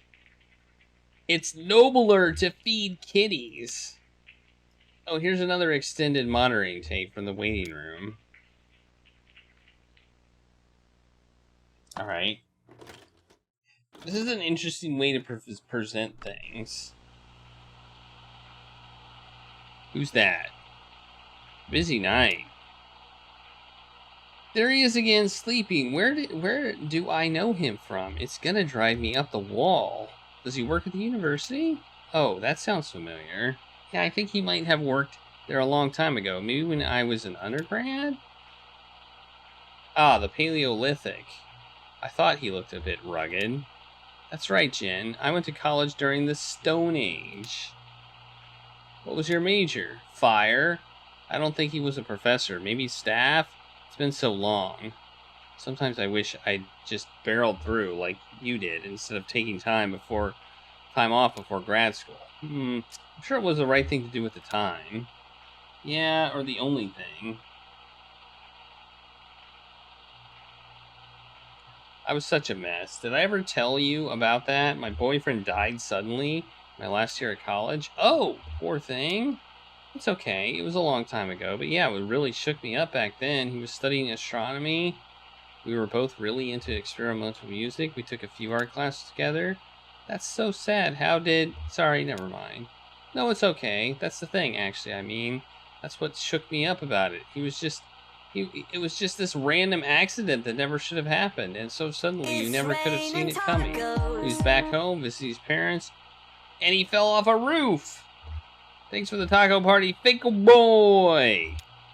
Damn, I know what you mean. You can't predict that kind of, what do you call it? Freak accident kind of thing? My psychiatrist says that's why I'm such a pessimist. Well, I think you're remarkably upbeat. All things considered, I mean. You know, that thing with your boyfriend and the roof? But it also what happened to the TV station. Acts of God. You think? No, I mean, that's what you call it. That's what they say when it's nobody's fault. No, they call them accidents. Actually, I disagree.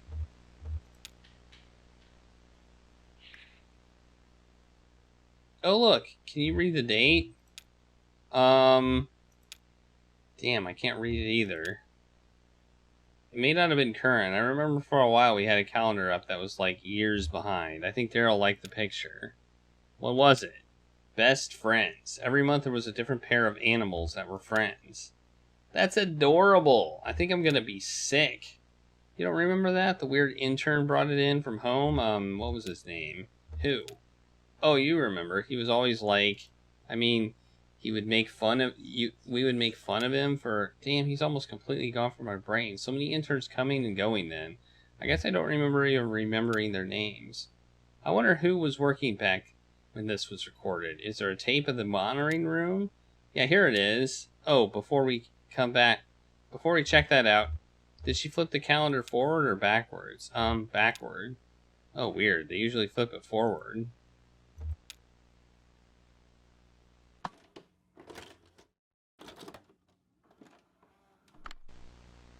Yeah.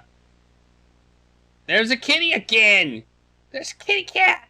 Hey, kitty cat!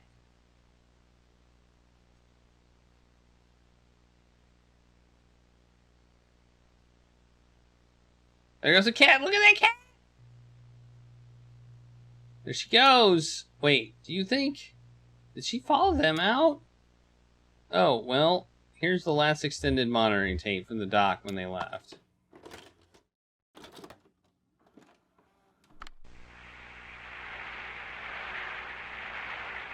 See? Told you he's one of those distillery guys. I guess you were right. These other guys came to pick him up for work, maybe. I don't like how they all hang out together. It's creepy. We hang out together and work together. Yeah, but it's not... They're like more than coworkers. I don't know. I just get this awful feeling whenever I see them. Like, I knew them once, but not anymore. Like, they make up a dead person to look like an old photograph of themselves. Sort of familiar, sort of strange. Yeah, exactly. There ought to be a word for it. There's the cat! Bye, kitty! They look like nice enough people. I'm sure he's very happy with them. You see that kitty run? We get a kitty now? Oh, jeez. So, that's been a trip down memory lane for you, huh? I bet you didn't expect these old tapes to stir up so much. How does it feel for these people to come up again?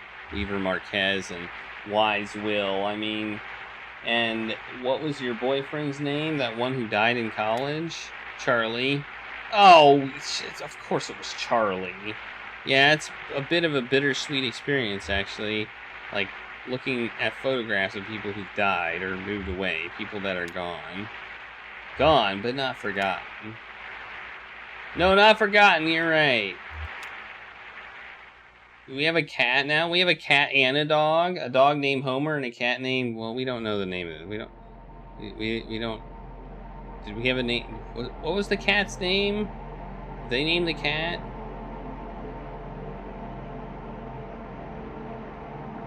They did. We did have a name for the cat, right? Now I just forget what it was.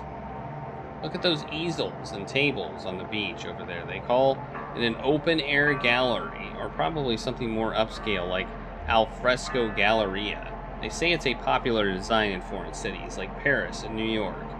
That may be true. The appeal is clear enough, I guess. Anyone can wander in and out. but there aren't any walls or doors. There's no roof either, just a kind of thin cloth membrane. Not quite a sheet of or a tarp, but more like a drape of rolled out spiderweb, looking like it might bunch up and dissolve if it ever got rained on. No concern down here for rain. Everybody thinks they're inside just because they can't see the sky. But it's a microclimate down here, and it surely does rain. Right now they're exhibiting some intimate photos of small town life. The highlight of the show is a large print of an old man's face. The photo is titled Walker. His eyes are kind of closing, or maybe opening. Probably closing. Because of the scale of the thing, you can see all the crumbs on his beard. No, not food crumbs. Crumbs from sleeping outside. Reviews have been good. It's a popular show, probably because of its relevance. The town depicted in these photographs was very recently flattened to make way for a big museum project. A big museum project.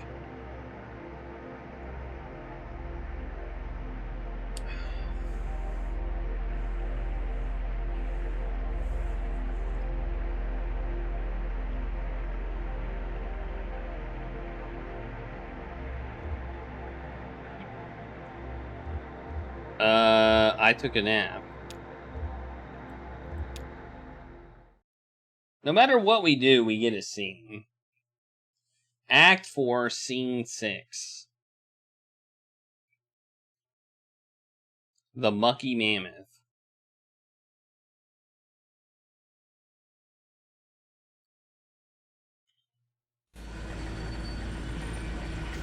Hey, just a quick note here. I'm going to shore to do some mushroom hunting. The little island is my favorite spot, and I figured we're already running late. What's one more unscheduled stop? I just need to find Will and get him up here to keep an eye on things, you know? I'll bet he's sleeping. Could you run down and wake him up for me? Bunks are down on the lower level, right next to the map room. Thanks. Is that what we're doing right now?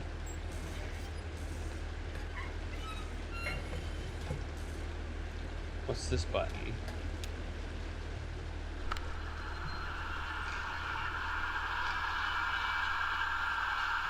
I think this game is more weird than Oxenfree.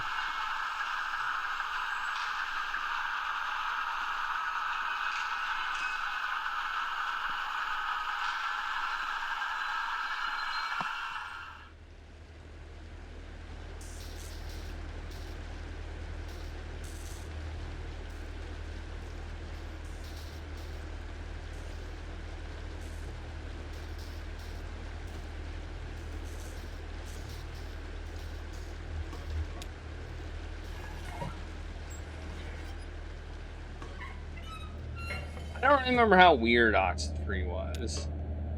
I honestly don't remember how weird it was. I don't feel it was this weird.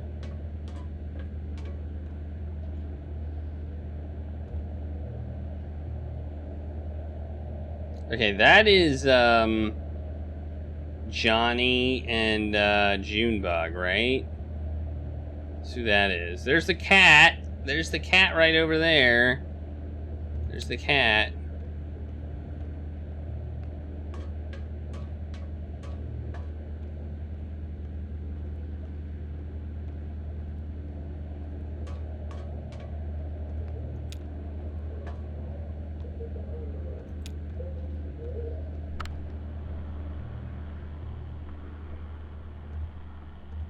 A recorded lecture plays from a tape machine next to Will's bunk. And even hinted that he had a mind in mind and designed for his device is recorded in the diary of sundry observations. Why should personalities in another existence or space waste their time working a little triangular piece of wood over a board with certain lettering on it? The whole business seems so childish to me. If we were to make any real progress in psychic investigation, we must do so with scientific apparatus. Again, for Edison, a technical solution to every problem. He goes on to suggest the parameters of the apparatus. And yes, a question in the back.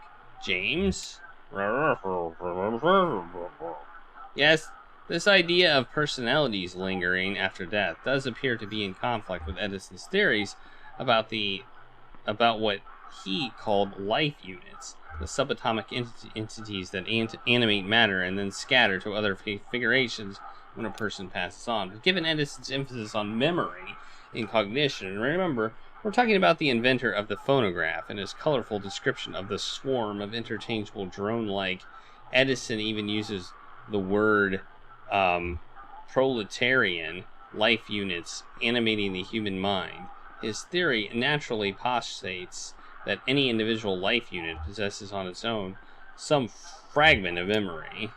According to Edison, when life units recombine from, say, a soldier into, say, a flower, we may be able, using some apparatus, to coax out the flower memories of war. The tape stops. Edison wakes up, or Will wakes up, not Edison. Well, hello, small man. You caught me in a pre-dawn nap. I try to sleep in little nibbles when I can. It maximizes my time in the threshold states. What were you listening to? Well, I used to work at the university, and I'd always eavesdrop on lectures through the ventilation system. Anything and everything. I'm a polymath by nature. An old friend recently found this box of tape-recorded lectures next to the dumpster there, and passed them on in the spirit of fondly recalling better days. This one is History of the Philosophy of Death. Yikes. I play these old tape lectures during my little nibble naps to absorb the information more easily. It's pretty effective. I wish I could do everything half asleep. Can't say I learned very much just now, though. I may have been too busy dreaming a vivid, neurotic fantasia aboard but those are always the quickest to dissipate. I'd better tell you about it now before the spell is broken. He takes a deep breath, focusing on the task of recalling his dream. I was small. Not a child, an animal maybe? I patrolled the corridors of a great iron ship, searching for scraps and mice, I think, and crime. Always a weak and mournful mew. Other crewmen slumped in odd corners or laid drunk on the deck. The hull smelled of shame, defeat, rot gut, and corn whiskey. They dumped artillery into the water, tore their flags into cloth scraps, and made handkerchiefs to bury their sobbing faces. They drifted on Lake Leith, drinking the cold black water and eating eyeless fish raw when they at last ran out of cooking fuel. They seemed in their despair to forget even language. After an interval of years, the ship crossed the threshold into absolute silence. Silence except for my hopeless, whimpering cry. Anyway, that's all I remember. Lately, I never remember my dreams. That's probably for the best. The images of dreams are often wasted on the waking. Well, I've got a stew to start. You may want to hurry back above deck. I believe you're about to pass the Bat Sanctuary. It's quite a bit of a thing to see. The Bat Sanctuary. Alright. Kate came back from her mushroom hunting excursion with a small basket full of oddly colored caps and stems, no doubt delicious to a morsel. Of course, she intended to use many of them in her medical practice to ease the pain, nausea, and anxiety of pregnant women, but I can usually rely on my charms to snare a bite or two. I have no preferences when it comes to mushrooms, by which I mean that I treat them all interchangeably. I prefer not to know their names or qualities before I cook them up and eat them. It's useless after all. They escape your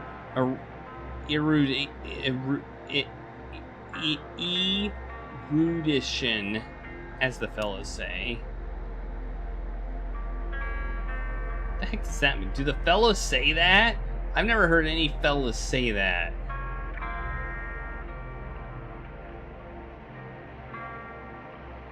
Escape your erudition? It's a good mushroom hunting island, I guess. There's plenty It's plenty damp, and you've got the cypress trees there to grow on. Of course, they're not indigenous. The cypress trees, I mean. Everyone down here seems to agree that they were planted as some kind of marker or memorial, and most people will tell you they've got a distant relation or acquaintance who helped dig a hole or water a seedling. But nobody remembers what it all was for, and nobody left a plaque or anything. It's a shame. Looks like it must have been a lot of work. Well, at least we have the trees and the mushrooms.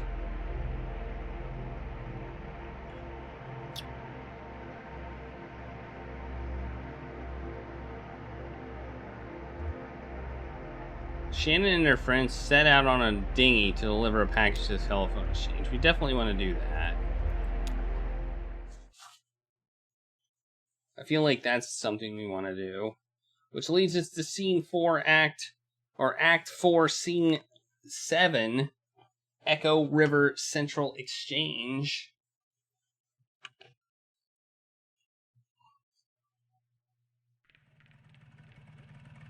Thanks again for your help. This is about as far as the tugboat can go. You know, noises and lights that serve the bats. I usually send Will, but I thought you'd like the chance to meet Desheel. He's the guy who worked on the TV station WEVP. WEVP, yeah. So you'll pass through the Bat Sanctuary, which is really nice, by the way. Be sure to check out all the plaques and stuff for, cool bat facts. Plenty of time. Anyway, the Echo River Central Exchange, or excuse me, Consolidated Auxiliary Switch number 30. They changed the name when the power company took over. Anyway, it's just on the other side of the Bat Sanctuary. This package is going to Poppy. She's an operator. The operator. We'll meet you on the other side of Sam and Ida's for our scheduled early breakfast stop. Let's follow the river. Just follow the river. You can't miss it. Oh, almost forgot. You may or may not be interested. There's this kind of weird memorial sculpture on your way in just before the Bat Sanctuary. I always recommend people at least stop and take a look at it. It's really sort of... I don't know how to say it. You should check it out. Okay, bye. What's this button do?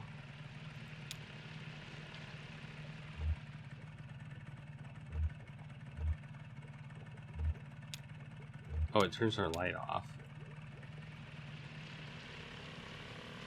It's our flashlight.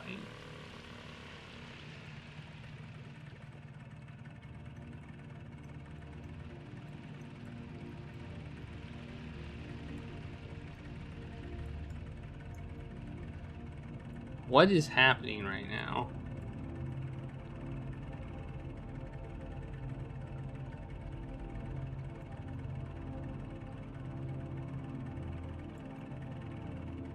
What the hell? What am I doing?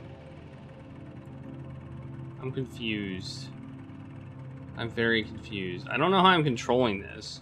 I feel like I'm not controlling this. I feel like I'm just controlling the... I think I'm just controlling the flashlight. And not the ship. Yeah, okay. I'm not controlling the ship. We claim these helmets in the names of the folks who wore them, and we place them here in their memory, but also as a spit in the greedy green eye of that power company who bought up our old mine and traded our brothers and sisters' safety for a little more yield, but also yielded 28 good men and women dead when the walls collapsed and the tunnels filled with water. Their lungs were black, but now they're washed clean and full of water too. I swept through hidden tunnels into some awful cave we never will find again, and so we guess the water buried them for us. So let this here be the marker for their grave. And if any son of a bitch from that power company wants to take back these helmets as company property, just you try it and see what will happen. Hey, Elkhorn. That's the mine we met in. Where your folks worked? Looks like it's been here a while. I sure as hell wouldn't mess with it. I think whoever wrote it is still that angry. I don't think you ever forget anger like that. No, I guess you probably don't. This probably stirs up... I mean, how do you... It's fine. I'm glad this is here. People should remember this happened. Well, here we are, remembering, and I don't even know, and I didn't even know it the first time around, but here I am remembering now. It's a fine memorial, I guess. Yeah, let's go.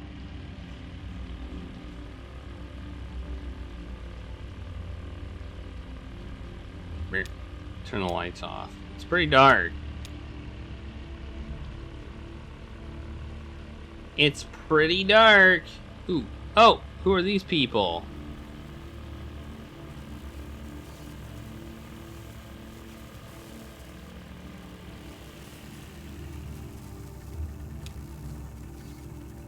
What? You're looking at me like I'm crazy.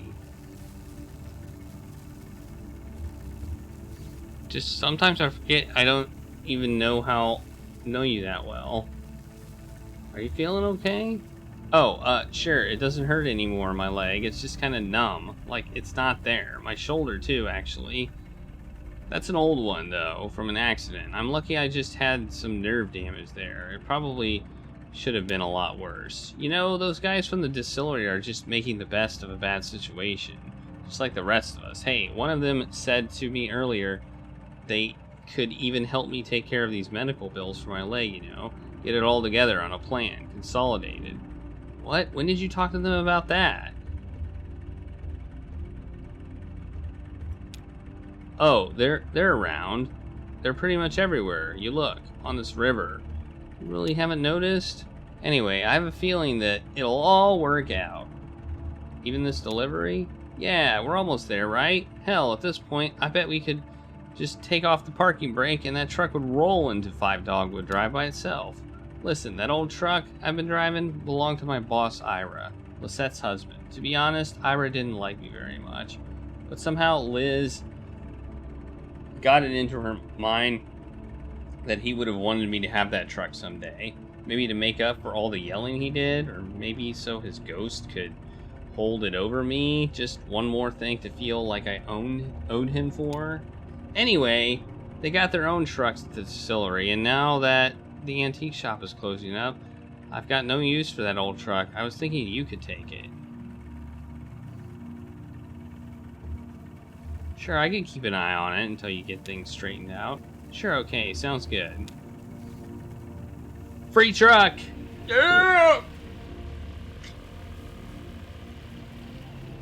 I like a free truck.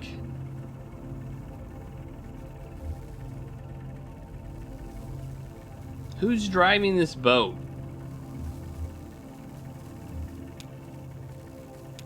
Oh, we can look at this now.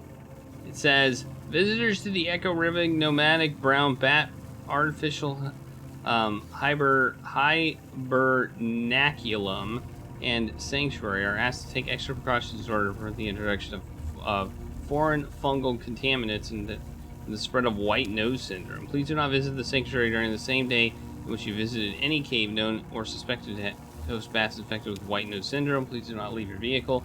If you must leave your vehicle, please remove shoes, clothes, jewelry, headwear, and glass eyes to ensure that you do not bring any foreign spores ashore with you. Please do not touch any bats or structures. The nomadic brown bat is confused by light. If you are using a lantern or other artificial light source, be aware that it may attract and confuse bats. If you're approached by bats, do not panic. Relax, stop your vehicle and switch your light off. Never touch a bat.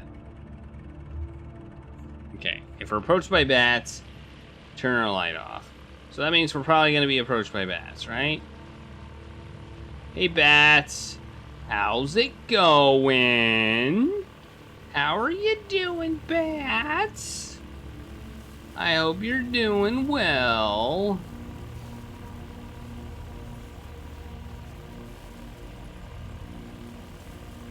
I saw a bat. There's a bat. There's a bat. Bat's packed. Ever talk with your mouth full? Bats do it all the time. Bats talk in extremely high frequency clicks, too high for humans to hear. Then they use their powerful ears to scan for the echoes of these ultrasonic clicks by comparing very subtle differences in the time these echoes take to come back. Differences in just millionths of a second. Bats are able to picture their environment with enough accuracy to catch a flying insect. Once a bat has caught an insect in its mouth, it's still flying, and so it still needs to avoid running into anything. So bats keep clicking away even while they munch on a tasty bug snack. Maybe or table manners, but it's crucial for surviving in the dark. I wonder how the other bats know whether one of them is really talking or just chasing a bug.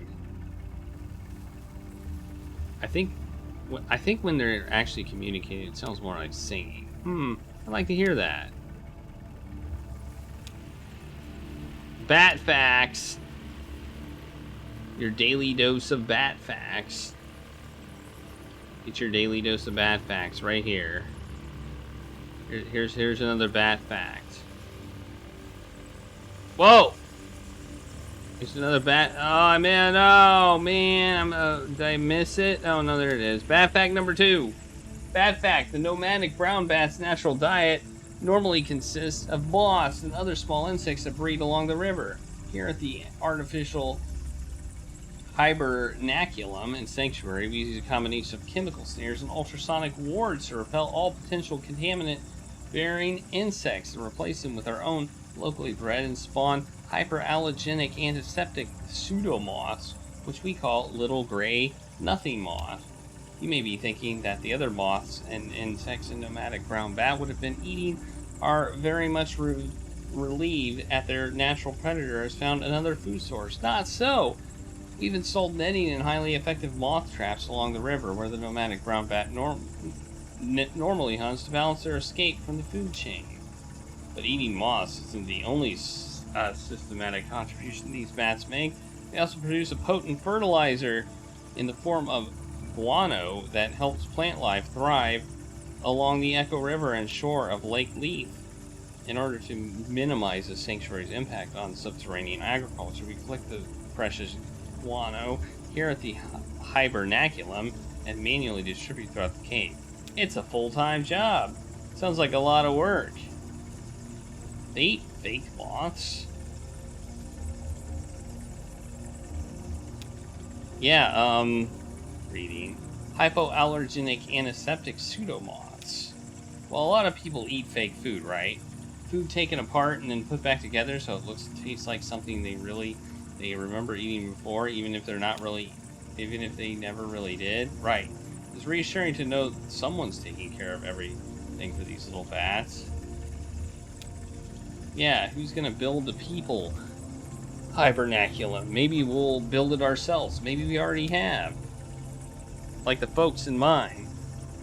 You said they used to buy stuff? Fans, canaries, all those little trinkets to make it bearable. There's still a lot of stuff down there. Feels cluttered, but human. I just mean all people need is enough to pretend we're home, and we can make it anywhere. Sure, people can, but what about bats? Maybe we'll have to teach them. Hell, what am I saying? I know about 100% more on the subject of bats now than I did when we came down here. That's true. Bats. Whoa! What's up with that tree? Look at that tree. That tree is funky. Ah, the bats. What's up with that tree there? It's like weird. Whoa, look at all the bats. There's so many bats. Ah, all the bats.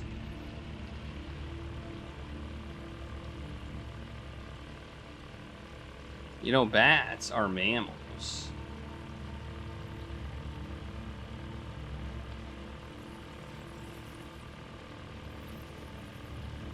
With wings. Winged mammals. Here's another bat fact. White nose syndrome is largely a mystery. We suspect that the white fungal growth which appears on bats' faces and wings interfaces and confuses them, causing them to awaken early from hibernation and venture outside, depleting stored energy they use to survive through the winter. But biologists are nowhere near curing the disease. It spreads quickly and is highly fatal. In this way, white nose syndrome has drawn some comparisons to colony collapse disorder as suffered by bees. White nose syndrome and colony collapse disorder are sudden, violent, and mysterious. Will honeybees and the nomadic brown bat be two more lost species, wiped out by a geological blink and forgotten to natural history? It's possible that a cure won't be identified in time, so the sanctity of this artificial hibernaculum is our best hope for preserving them. As you leave the Echo River nomadic brown bat hibernaculum and sanctuary, please make sure your vehicle and clothing are free of hitchhikers. And please fasten your seatbelts and put your tray tables up. And your seats are in their full and upright locked position. And turn off all electronic devices. I think we're done. We got 3 bat fact. And one of them was not a real bat fact. I don't know if that second one was or that last one was a real bat fact. If that white fungus thing is real. Is that a real thing? Does anybody know if white fungal whatever is a real thing in bats? There's still bats.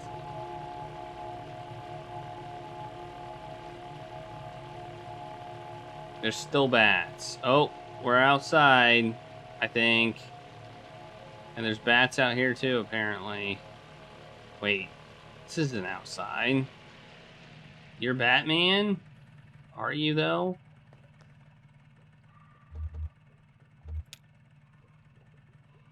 Careful up there. Can't drive your new truck if you slip and break your leg. I'll be careful. You too, try not to make any bad deals while I'm gone. I'll just be floating along down here. I just mean keep your eyes open and don't look back.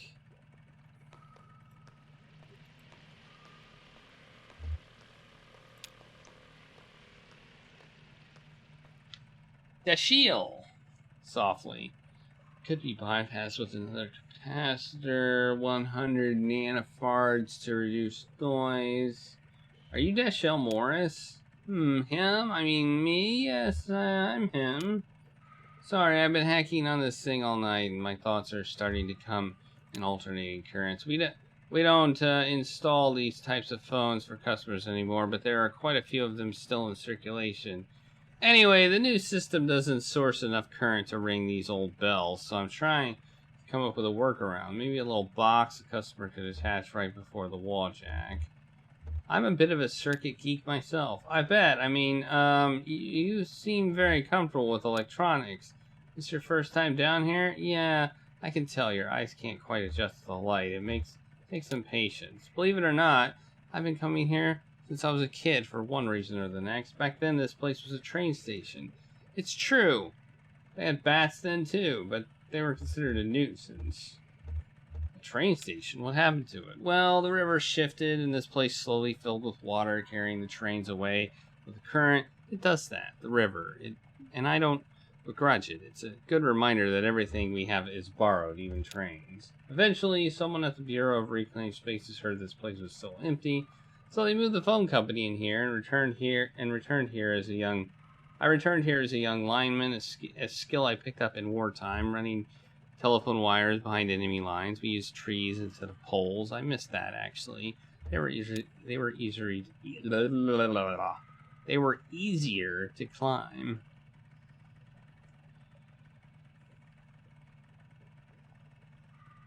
I know the colony collapse thing is something, but I'm just wondering if the white fungus thing is something in bats. It's just as well. I'm in no shape to be climbing anything these days. The closet I get is patching up the wiring in the crystal room for the WEVP folks. WPV is the TV station, right? Kate says you're the only one who can tell me where it is. Oh, maybe they should print some maps. It's not really supposed to be a secret, but it's not a common knowledge either. They must be. That must be why they always are short-staffed. Listen, miss, if you're interested in WEVP, you should go talk to them directly. They're always looking for volunteers. Take the ferry over to the silo. There's a mail stop there. They don't have a sign or anything. Just ask about it. Just ask around. I guess I'll get back to this damn ringer.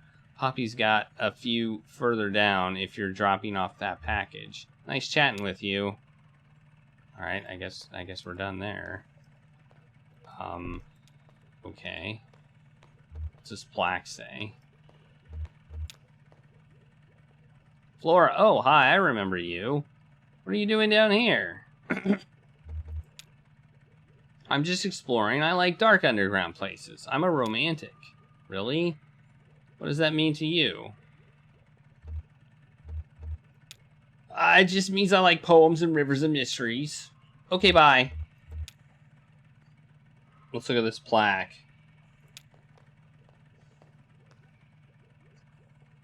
Abel and Elros, the lovers' couriers. Bred for racing, Abel and Elros.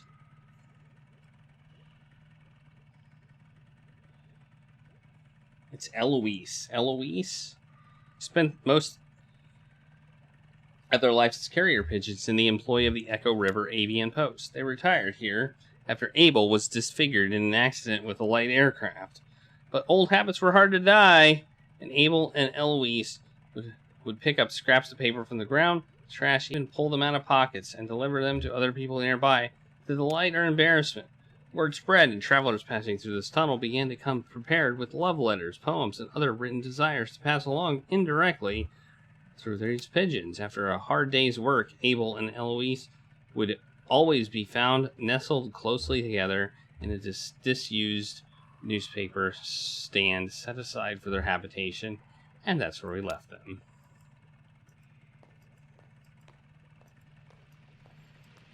It's Poppy. I have a letter for you. Can I deliver it? Just set it right over there by the lamp, sweetie. Thanks. Actually, just a minute. Who does that parcel claim to be from? It's from Laszlo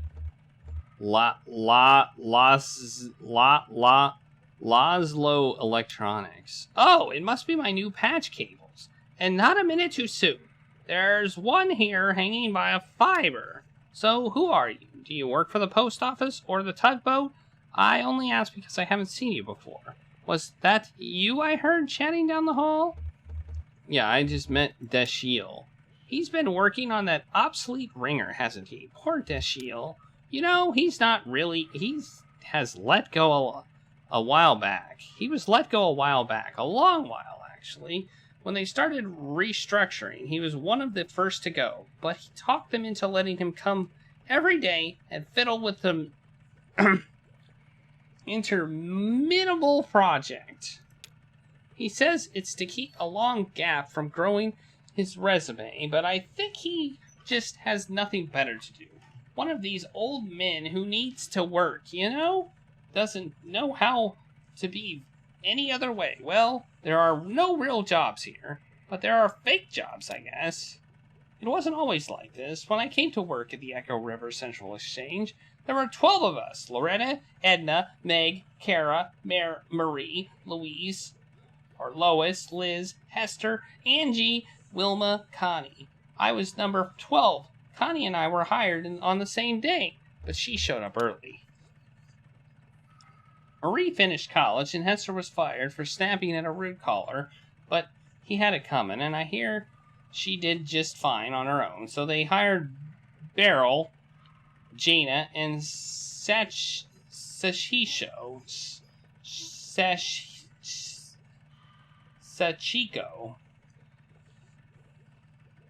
which brings us up to 13, and that was as many operators as we ever had here at one time. The power company came along, buying up all the lines, and one day they took the exchange to throw in. Like it was nothing. Nothing! They started phasing us out.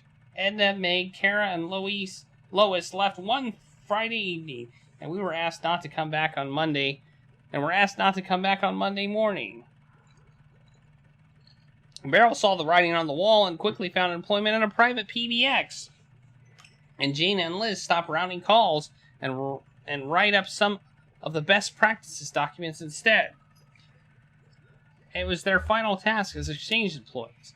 Some of the girls were reassigned to other divisions. Connie, and I think, was checking residential meters.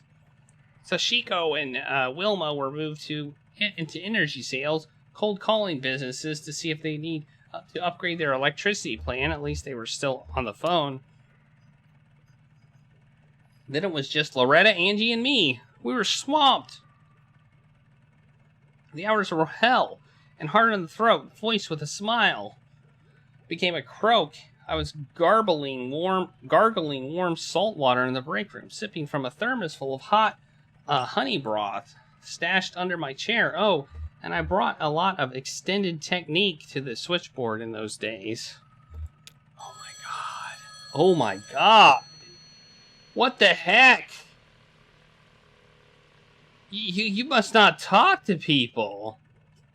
Like, seriously.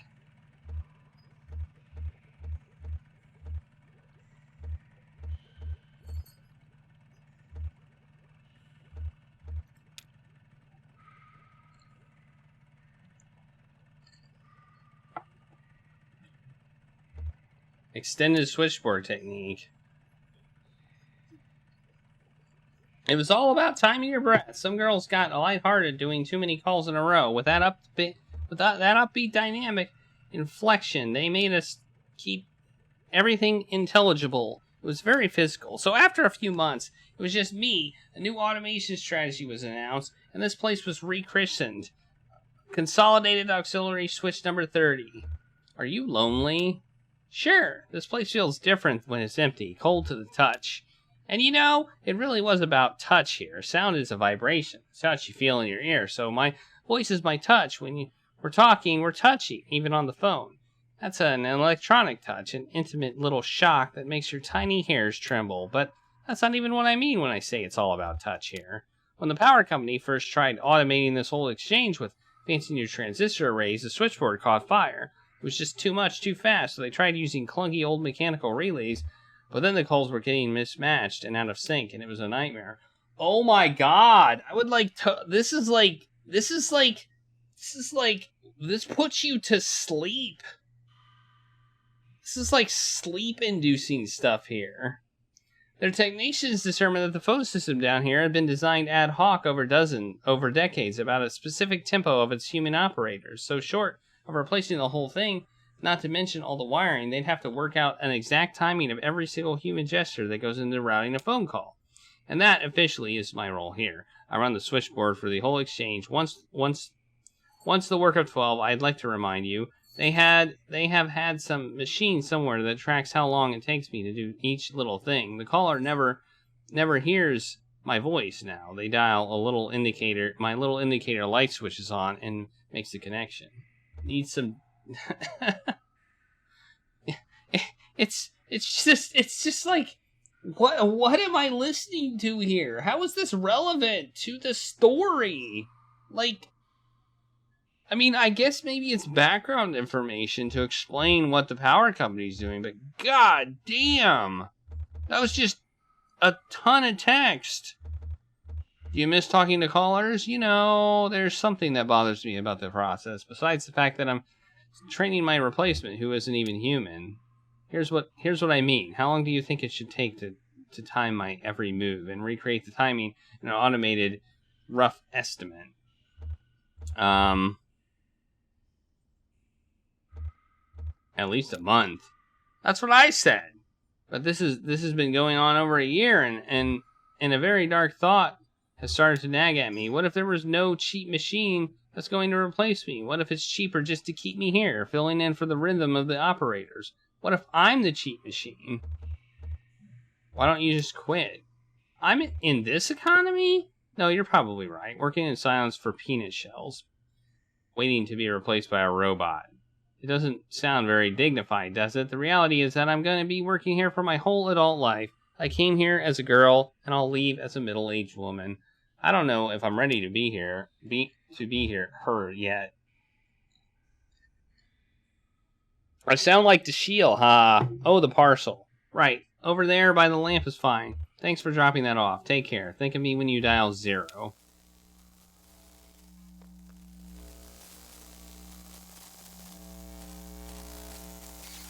Hey, it's Homer. What's Homer doing? What's that button do?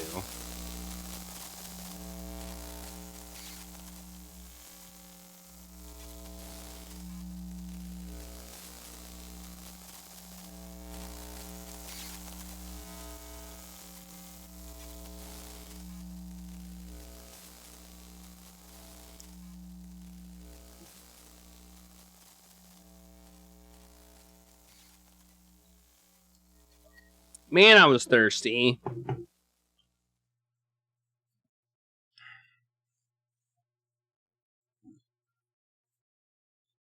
Ooh, my neck hurts.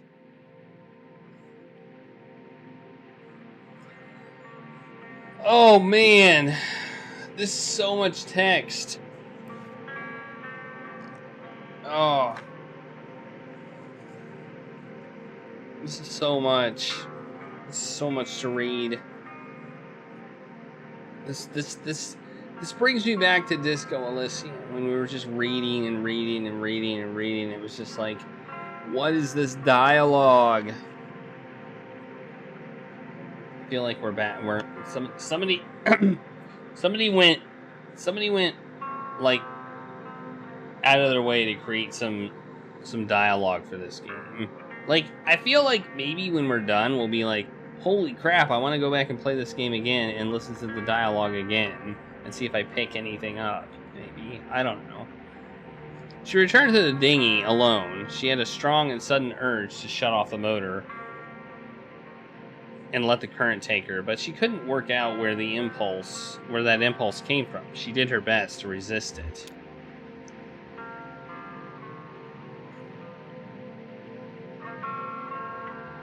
We could meet a guitar player pedaling a floating bicycle with his dog. A flower salesman on a raft. We'll go with the flower salesman on a raft. They floated alongside in buoyant pots, bobbing untethered. He corralled them with a long pole in a stream of smoke. She leaned over the water to get a closer look. He just started working for the day, so his stock was full. He pushed a few bouquets her way. First was a rustic bundle of mums.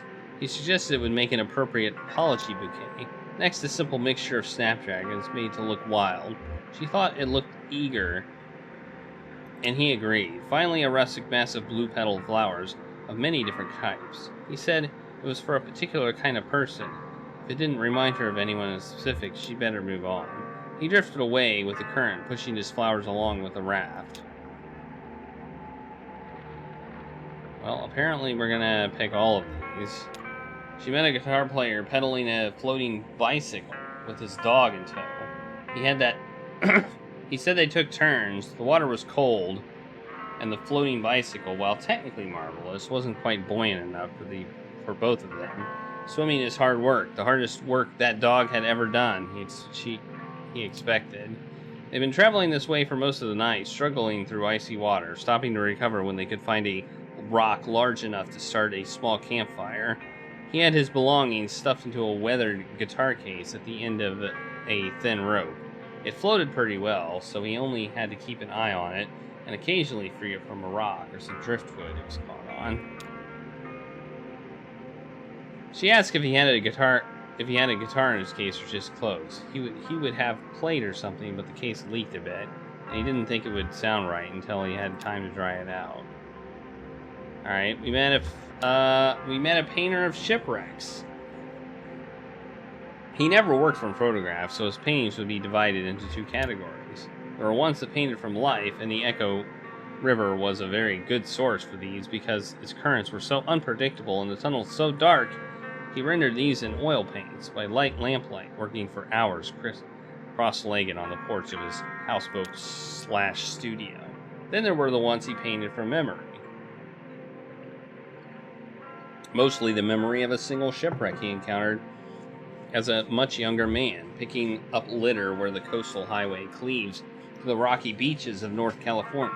These were done in a watercolor. He preferred to work on them in the morning, in a room he rented near the airport in Louisville. He had some postcard-sized sketches in charcoal, too, of the iron para. How do you say that? How do you say that damn word?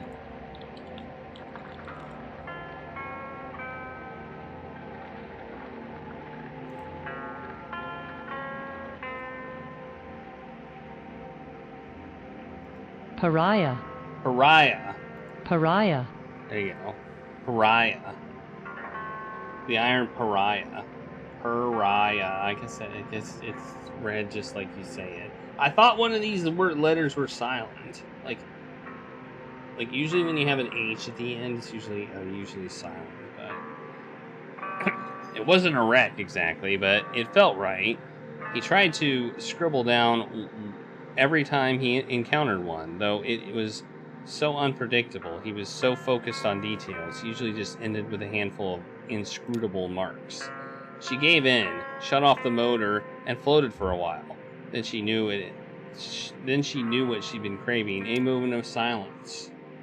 So we only can apparently see 3 of the 4 things. Or maybe we just waited long enough.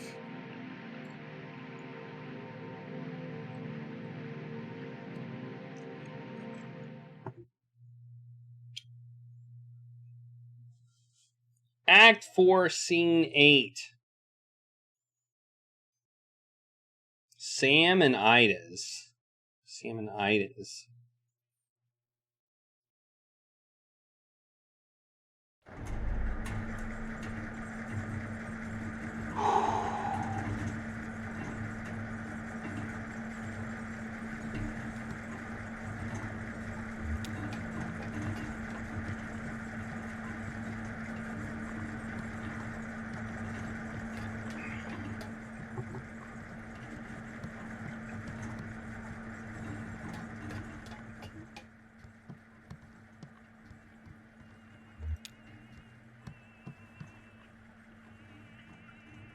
Just in time. We've already finished eating, but we're about to place a to-go order for Clara.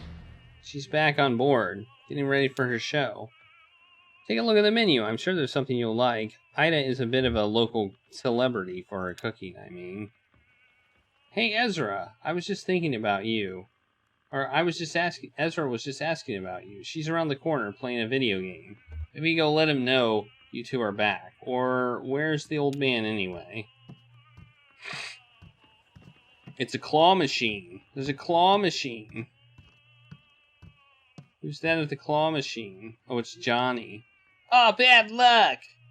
I'll get it next time. Hey, got a quarter? He's almost got this. It's true. Sure, I have 1 quarter. Thank you. So, where's... He left. He left. Oh, okay. I have to say, I didn't know him very well, but he seemed like the kind of guy that was always on his way to go to somewhere else. Yeah, I'm gonna go sit down. Cool. The food is good here. I think everybody else is finishing up, but you can probably get something to go. Alright, Claw Maestro. Let's give it another shot. Let's see what's on the top of the pile here. There's a stuffed octopus, a plastic bag full of clamshells, cowboy hat, and some big headphones. That octopus has a leg wrapped around the boombox underneath it. The shells are pretty clear, but I don't know if the claw can really grip the bag well. The cowboy hat is in the corner, so it's kind of tricky to tell if it's wedged in or not. Those headphones might be a good bet, but I can't see the cord. It could be wrapped around something. What are you going to try for? I think I can get the octopus. Wow, alright. I admire your confidence. Okay, when I put this quarter in, you'll have about 8 seconds to grab your prize. The octopus is square in the middle. Let me know if you need help lining it up. I've got a slightly different view of the field from up here. Ready? Here we go. Johnny inserts his quarter and the machine awakens. The claw hovers in front of the left corner.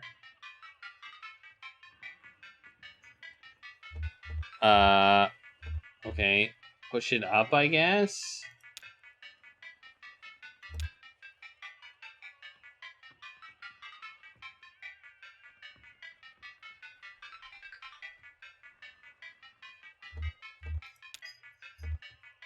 Right. The claw hovers in the center of the machine. Ask if this looks right.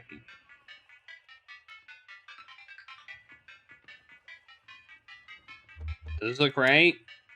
Yeah, it looks good to me. Go for it.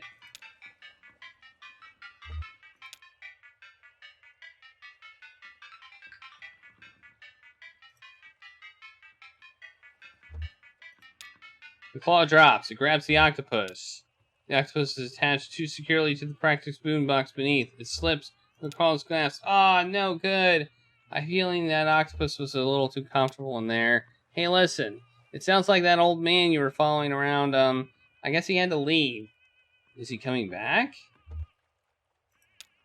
Well, probably not. He's got himself on a trajectory, you know. Anyway, I don't know what kind of plans you have now, but if you need help figuring out your next move, you can always talk to me and Miss Junebug. I just wanted to make sure you know that. I don't know what I'm gonna do. Me either. You're in good company. Hey, maybe we'll still have time to poke around this place a little.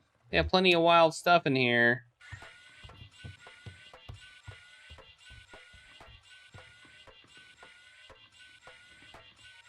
Big headphones or big headphones? I don't know. Hey, did you see this? They keep this table full of fake food over here. Never known why.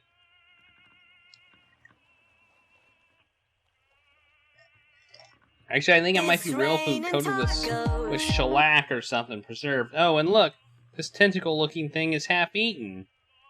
This is somebody's meal that they didn't finish. Tentacle, gross.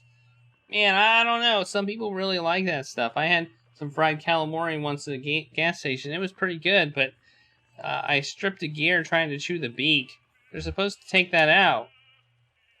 If Sam and Ida preserved this half-eaten meal, it must have been pretty important to them, right? Maybe it belonged to someone they care about. Like a beloved uncle had a mid-meal stroke, so they have to...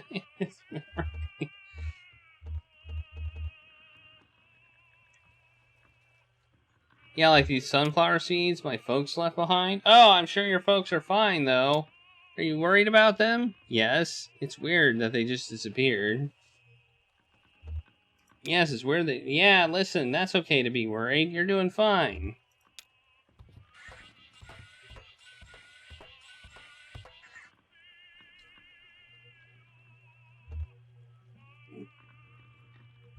Weird. Somehow I thought it was his truck and delivery haul.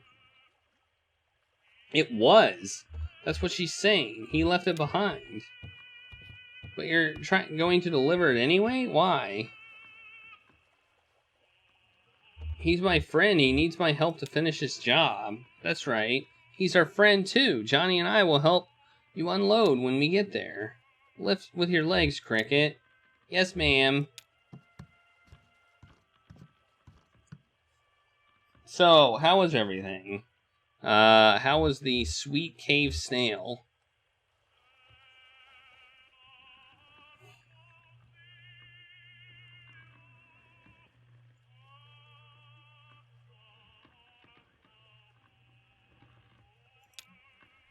Devastating. You're a killer, Ida.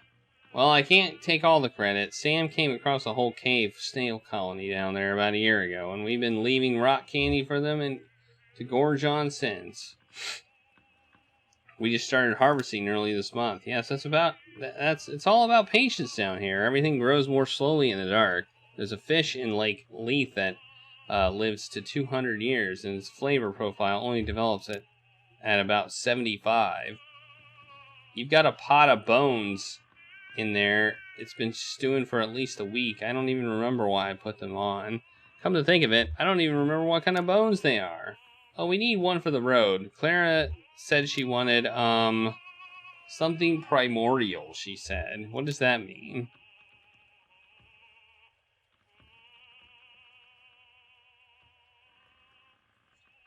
I think she meant something old-fashioned. Ah, could be. And Shannon the menu. Here, you pick. I'm not good at this. I think she'd like... old cave fish with small salad and scallop. Good choice. Your friend will love it. I'll have that right now, sweetie. Ezra leans over the table and carefully examines the preserved food and drink. He prods the half-eaten tentacle. The tentacle is solid and fixed in place. We used to steam those. Juicy. But I prefer them smoked now. Sorry I startled you, sweetie. Whose food is this? This is the diver's table, and this is the diver's meal. The food is about 15 years old, it's true. Things were different then. Nobody came to eat here. They were fighting just to keep the lights on. We were fighting just to keep the lights on. Sam, my husband, Sam was depressed. He couldn't catch anything. It was part of the problem. Most of what we served was shipped in frozen or dried, and we just threw it in the fire. We've both come a long way since then. Well, two young men... Oh my god, we've got another one of these stories. How long is this one? Well, okay, be prepared. Here's a story. This feels like Grandpa Simpson. Like, this feels like a bunch of Grandpa Simpson stories, is what it feels like to me. Well, two young men came in for dinner, seasoned divers, they said. Over 10,000 hours between them and Lake Leith alone. They'd been out all day salvaging for parts from a riverboat wreck, and they had worked up a fierce hunger, they said. They ordered the whole menu without even looking. It was a short menu in those days. Like, it was the style at the time. I set them right here. They went to the kitchen. Sam was at the next table doing a Sudoku and drinking malt liquor. His usual routine at the time. An hour later, I was cleaning up. Then Sam came bursting into the kitchen. "Ida!" he said, kind of frantic. "These divers are still hungry. Bring them another course." And I said, "They already ordered the whole menu." Sam said, "Make something new. Keep making dishes, whatever. Just keep bringing out food." So I did until the small hours of the morning, and made up so many new dishes that night I could write a book. And it was good, inspired. But I was working so hot and fast at the burning edge of inspiration, I didn't think to write any of it down. And I was so wrecked with exhaustion the next day, I knew I couldn't remember what all I'd done in the kitchen. Sam thought we could take a photograph of the leftovers, but we couldn't get the lighting right, so we just shellacked the whole table. Now, when I need inspiration for the menu, I come and look here and think about all these ingredient dishes I threw together for those divers. Of course, they didn't pay their full bill. I heard one of them complaining to the other, "Let's just pay half and let them recharge the other half to whatever demon in the kitchen kept making up the food faster than we could ask for it." But it all worked out. Things have really turned around since then. This place is actually pretty popular now. The success and our expanded menu inspired Sam, too. He started bringing back the most magnificent ingredients from his nightly dives.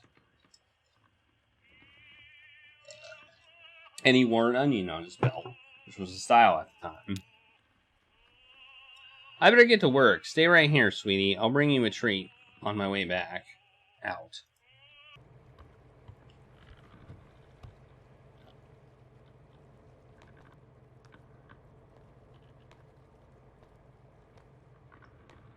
Who's that? Well, buddy, I guess you're the catch of the day, the one and only, ha. So, what are you? You look like, well, some kind of eel, I guess? Some kind of mopey little guy, huh? Yeah, I can see it in your eyes. You smell like kind of dusty, dry. Where the hell have you been swimming?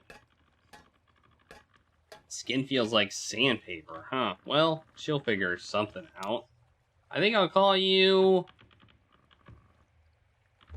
Grit Eel. Welcome to Sam and Ida's, the one and only Grit Eel. I hope you enjoy your stay. I mean, not too much. Have you ever seen a creature like this before? Like me before? You are pretty far down there. I wouldn't be surprised if I'm the first, except there were two divers who went before me, long ago. Maybe that was before your time. How old are you anyway? I wonder. They ain't here once, back in the bad old days. Two young guys. Could have been brothers. Maybe. I was over in the corner on the coffee table with coffee and crossword, and hadn't been able to catch a thing, so I'd have just fried up something frozen. Well, these guys were hungry enough to eat it and asked for more, and they did at least as much talking as eating. So, like I said, they were divers, and like I said, they may have been brothers, and they had some kind of rivalry going between them or something. And I was about to... Why are we talking to this eel? I was about to write up their check, but I slipped calmly and quietly into the kitchen for a minute and told her to just keep bringing out food. I figured they wouldn't notice, caught up in their boasting as they were, and I wanted to listen. They went back and forth for hours about all the deep and dangerous dives they've been on, new tunnels they've discovered, all the weird creatures they've encountered at the weirdest depths of Lake Leith, and it was like a dance. No, like a boxing match. Every story went deeper than the last. And I listened to every word of it, memorized every description of every tunnel and diving route they've discovered. That's my map now, you see. For 15 years, I've been using routes these young divers discussed right here at the table. Yeah, I could write a guidebook to the depths of this lake, but I don't dare. Somebody would steal my good diving spots, and then where would we be? See, people come here from all over just to try our daily catch because, you know, it's unique. Ain't you proud? Since I can't write any of it down, I just preserved that table there where they made their meal so I can look up at it to jog my memory, like they were eating pickled crab when they talked about that shipwreck full of salamanders. Pretty clever, huh? It's my own secret code. Well, I'll be straight with you, grit eel. There is one feature of this arrangement that I find unsettling. In fact, I lose a decent amount of sleep over it. I told you those boys were competing, right? One-upping each other? I mean, each getting wilder and more adventurous as they traded tales? Well, I navigate mostly in the dark down there, just going by touch and by kind of mental picture I construct from their detailed boasts. And every time I explore a new diving spot from those recollections, I have to weigh it all against the risk that I'm headed right into a dangerous falsehood. Thanks for the taco party, Carl-rific. One of those men could have felt for a moment like he was losing some ground in their little duel. So he could have slipped a fake one in there. Maybe told a fib about some dive he went on and found a colony of blind shrimp living in a discarded refrigerator. And when I get down there, my diving bell cracks open on a sharp rock where he said that fridge would be. And that's the end of Sam of Salmonitis. To be honest, that possibility puts the fear of death in me every time I touch water. Good to know.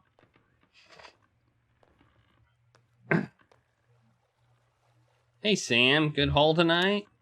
Well, we'll see what she can make of it. Yeah, pretty good I think. I hit some trouble down by the narrow tunnel. Some kind of fast-growing freshwater barnacles just about sealed it up. I picked away for half an hour before I gave up and went around the other way. But I got the catch of the day. That's the important part. It's what people travel for. What's the catch today? This here is a grit eel. Mopey, sandpapery, old eel. I don't know how she'll fix him, but the sandpapery quality ought to be something for, what do they call it? Mouthfeel? Will you stay for a drink? I've got a dark rum that goes well with coffee. I think we're about to leave, but thanks. Just passing through. Hey, aren't we all? Oh, she got your food ready. You all enjoy your meal, all right?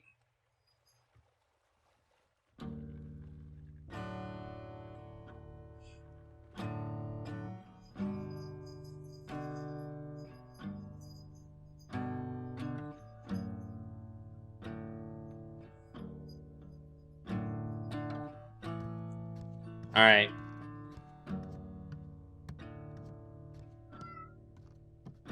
This world is not my home. Is this the end of the episode? I'm just passing through. My treasures and my hopes are placed beyond the blue. Many friends and kin have gone on before, and I can't feel at home in this world anymore. Charlie's hyper. Oh Lord, She returns to the tugboat. you know, I have no friend like you. If heaven's not my home. That is the end. That's the end of that part. I was gonna be surprised. I was like, it seemed to have been a pretty sudden end if it was the end. See that? Just looks like a swirling mess of garbage, doesn't it? Well, that's what it is. I don't know why trash seems to collect right there, of all the spots on the lake, but it's always been that way. Everyone just navigates around it like it was an island or something. Look closely, you can see some wood scraps from the old canoe rental shop. Gemini Canoe and Firewood. The place was run by twin sisters, Cassie and Paula, I think? This was years ago. They used to rent out canoes to tourists, campers, pilgrims, folks like that. You must have had some kind of deal. They must have had some kind of deal with the distillery. You'd always see a couple of Hard Times boys posted out up on the dock, peddling small bottles to their customers. Cassie and Paula worked those old canoes to death, wrung every penny out of them. They'd only take one out of commission when it was truly, demonstratively dangerous, and you couldn't get a refund unless your boat was visibly taking on water. Side business on Firewood was a stroke of minor genius. Yeah, this cluttered place makes a decent local museum. It's as good a history as I could ever tell you. We arrived at a small boathouse neighborhood that sometimes hosted concerts for the pleasure of its residents, where Clara was scheduled that night to perform.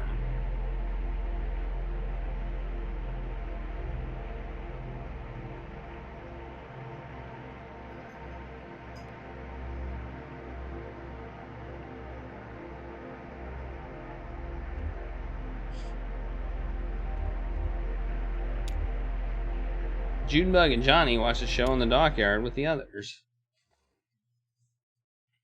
I don't know, it seems like we can decide which narrative path we take. A neighborhood. So you can replay this and take different narrative paths. And get different narratives and see different perspectives, I guess.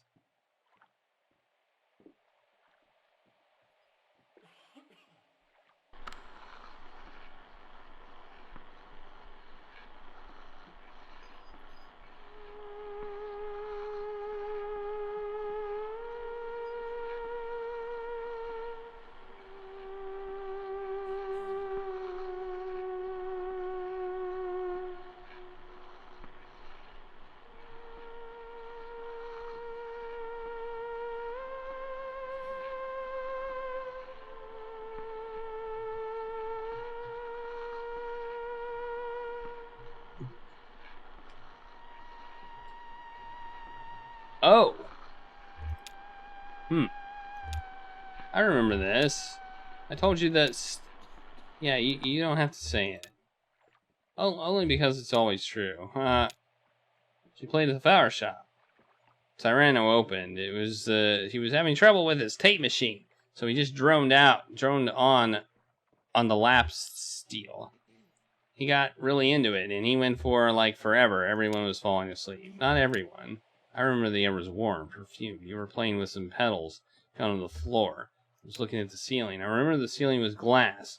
During the week, that room was a greenhouse. I don't know where they put all the plants when they had bands in. Maybe outside. The weather was nice. It was nice that night. Warm, smelled like spring. I remember the folding chairs. So uncomfortable, but I guess it was their only option. They had to pack everything up during the week so that they'd have room to display the flowers. The tape stuff sounds good. That kid's doing a good job. Yep, he's a natural-born tape player. So, we were talking about him earlier at the gas station. Sure, I haven't forgotten, Cricket. Cool, yeah, I know.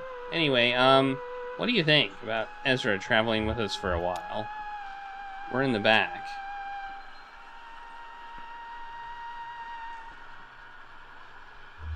Kind of looking around, people watching. I remember a cat sleeping on a chair.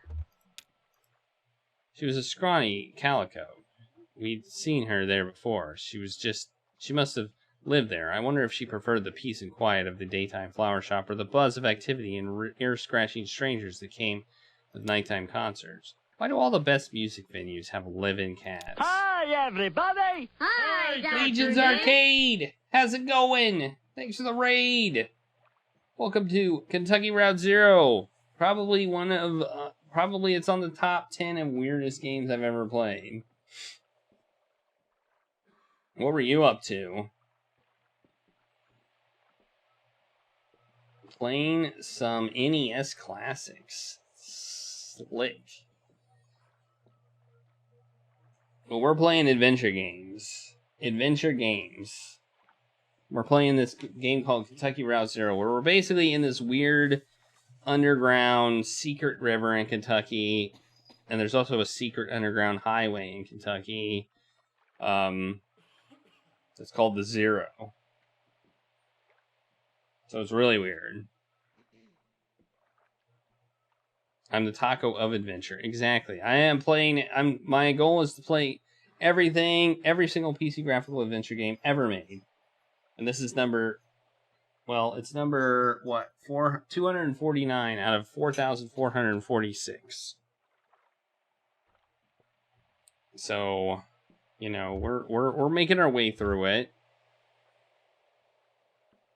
And we're trying to answer the question, why do all the best music venues have live-in cats?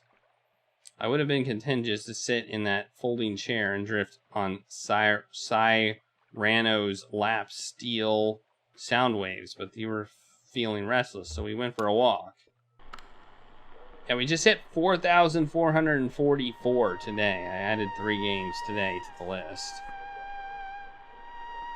If I sound hesitant or something, it's just when I met you, when we met, we were nothing. Just these little gray shadows, and we grew, we filled in, and but we did all that together. Ezra, sure, he's just a kid, but he's already a person. What would that do to our system, our chemistry? We stepped outside into the warm night air. There was a horse tied in the parking lot. We wanted to go find him some food. We wandered between low houses and came out into an empty street. Hey, I got the masters for the new record back from Lazar. They're okay, but... What? You listened to them without me? You were in the pet shop. I didn't think you could... I didn't think I could tear you free. Oh, okay. Yeah, over 4,000. Like, there's a lot of adventure games. Like, some of these are fan-made games. Some of them are short games. But there's still a lot. So, anyway, there are a few spots where the strings distorted a little, and the whole thing was way too much reverb. But overall, it sounds pretty good. The new drum machine fits right into the mix. And yes, Finkelroy, we're still on episode 4. Nice. The only question is, how do I do it live? I can't control the drum machine and sing the dance at the same time. And you've got your hands full of guitar. There's a plague there. We stepped into a 24-hour convenience store. I remember the radio was playing some old Patsy Cline, right? Or was it Connie Smith? The clerk was reading one of those conspiracy / celebrity / celebrity gossip / Bigfoot sighting newspapers. You bought a small bag of carrots for the horse. The horse ate the carrots slowly and glumly. They're beautiful animals, horses. Everyone seems to agree. I think that's because they always look so sad. We got back to the greenhouse just as Clara was tuning up. She relaxed her shoulders, took a deep breath, raised both hands and into their precise positions, and the room started shaking. Clara hit a note that made the glass rattle in sympathy, a perfect 2 octaves lower. She looked like a sorceress, tearing down the building with her effortless wave and incredible focus, coaxing the empty air into some kind of moaning, rattling demon. That's the thing about the theremin. It's the only instrument you never touch.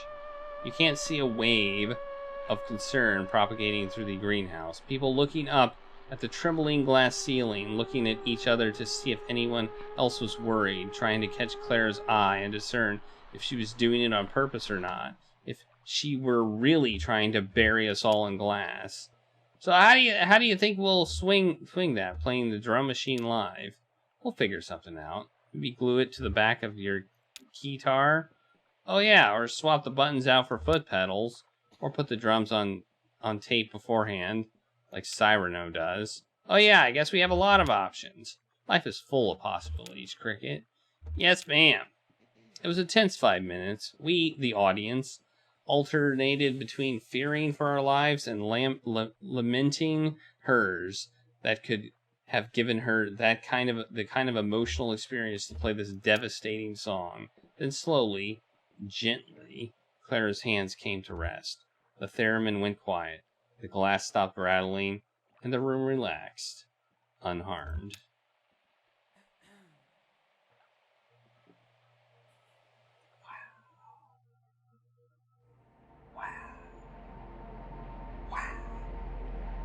Just wow. Can you imagine all the glass coming down? I met a photographer once. I mean, one in particular. She even took my portrait. I can't imagine why. She said it would immortalize me. That was a metaphor, of course. She meant I'd never be forgotten. As she was disembarking not far from here, actually, the film fell out of her bag and was borne away by the current. I was working on deck at the time. She shot me a sad, apologetic glance, but I wasn't bothered. It's no shame to be forgotten.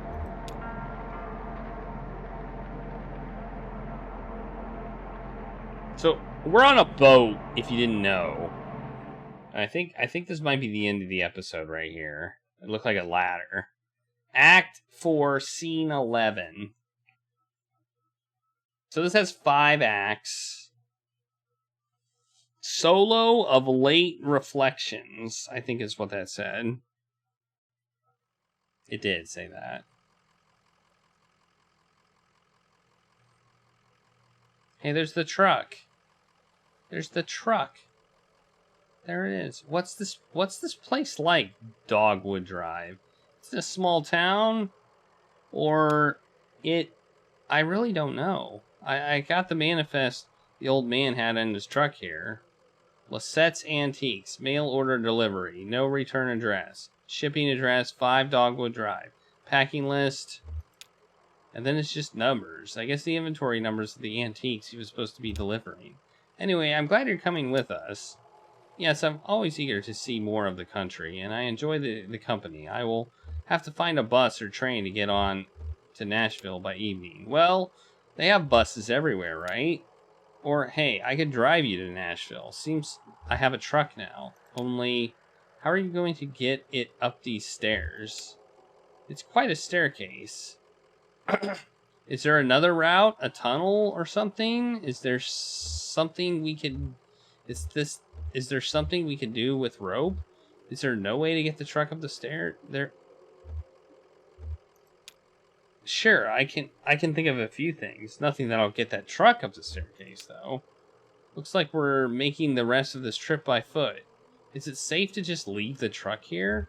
I don't even know what's in there. What if it's too much to carry? Nah, we've been loading and unloading gear since the stairs were young. We're our own roadies, right? We've got expertise.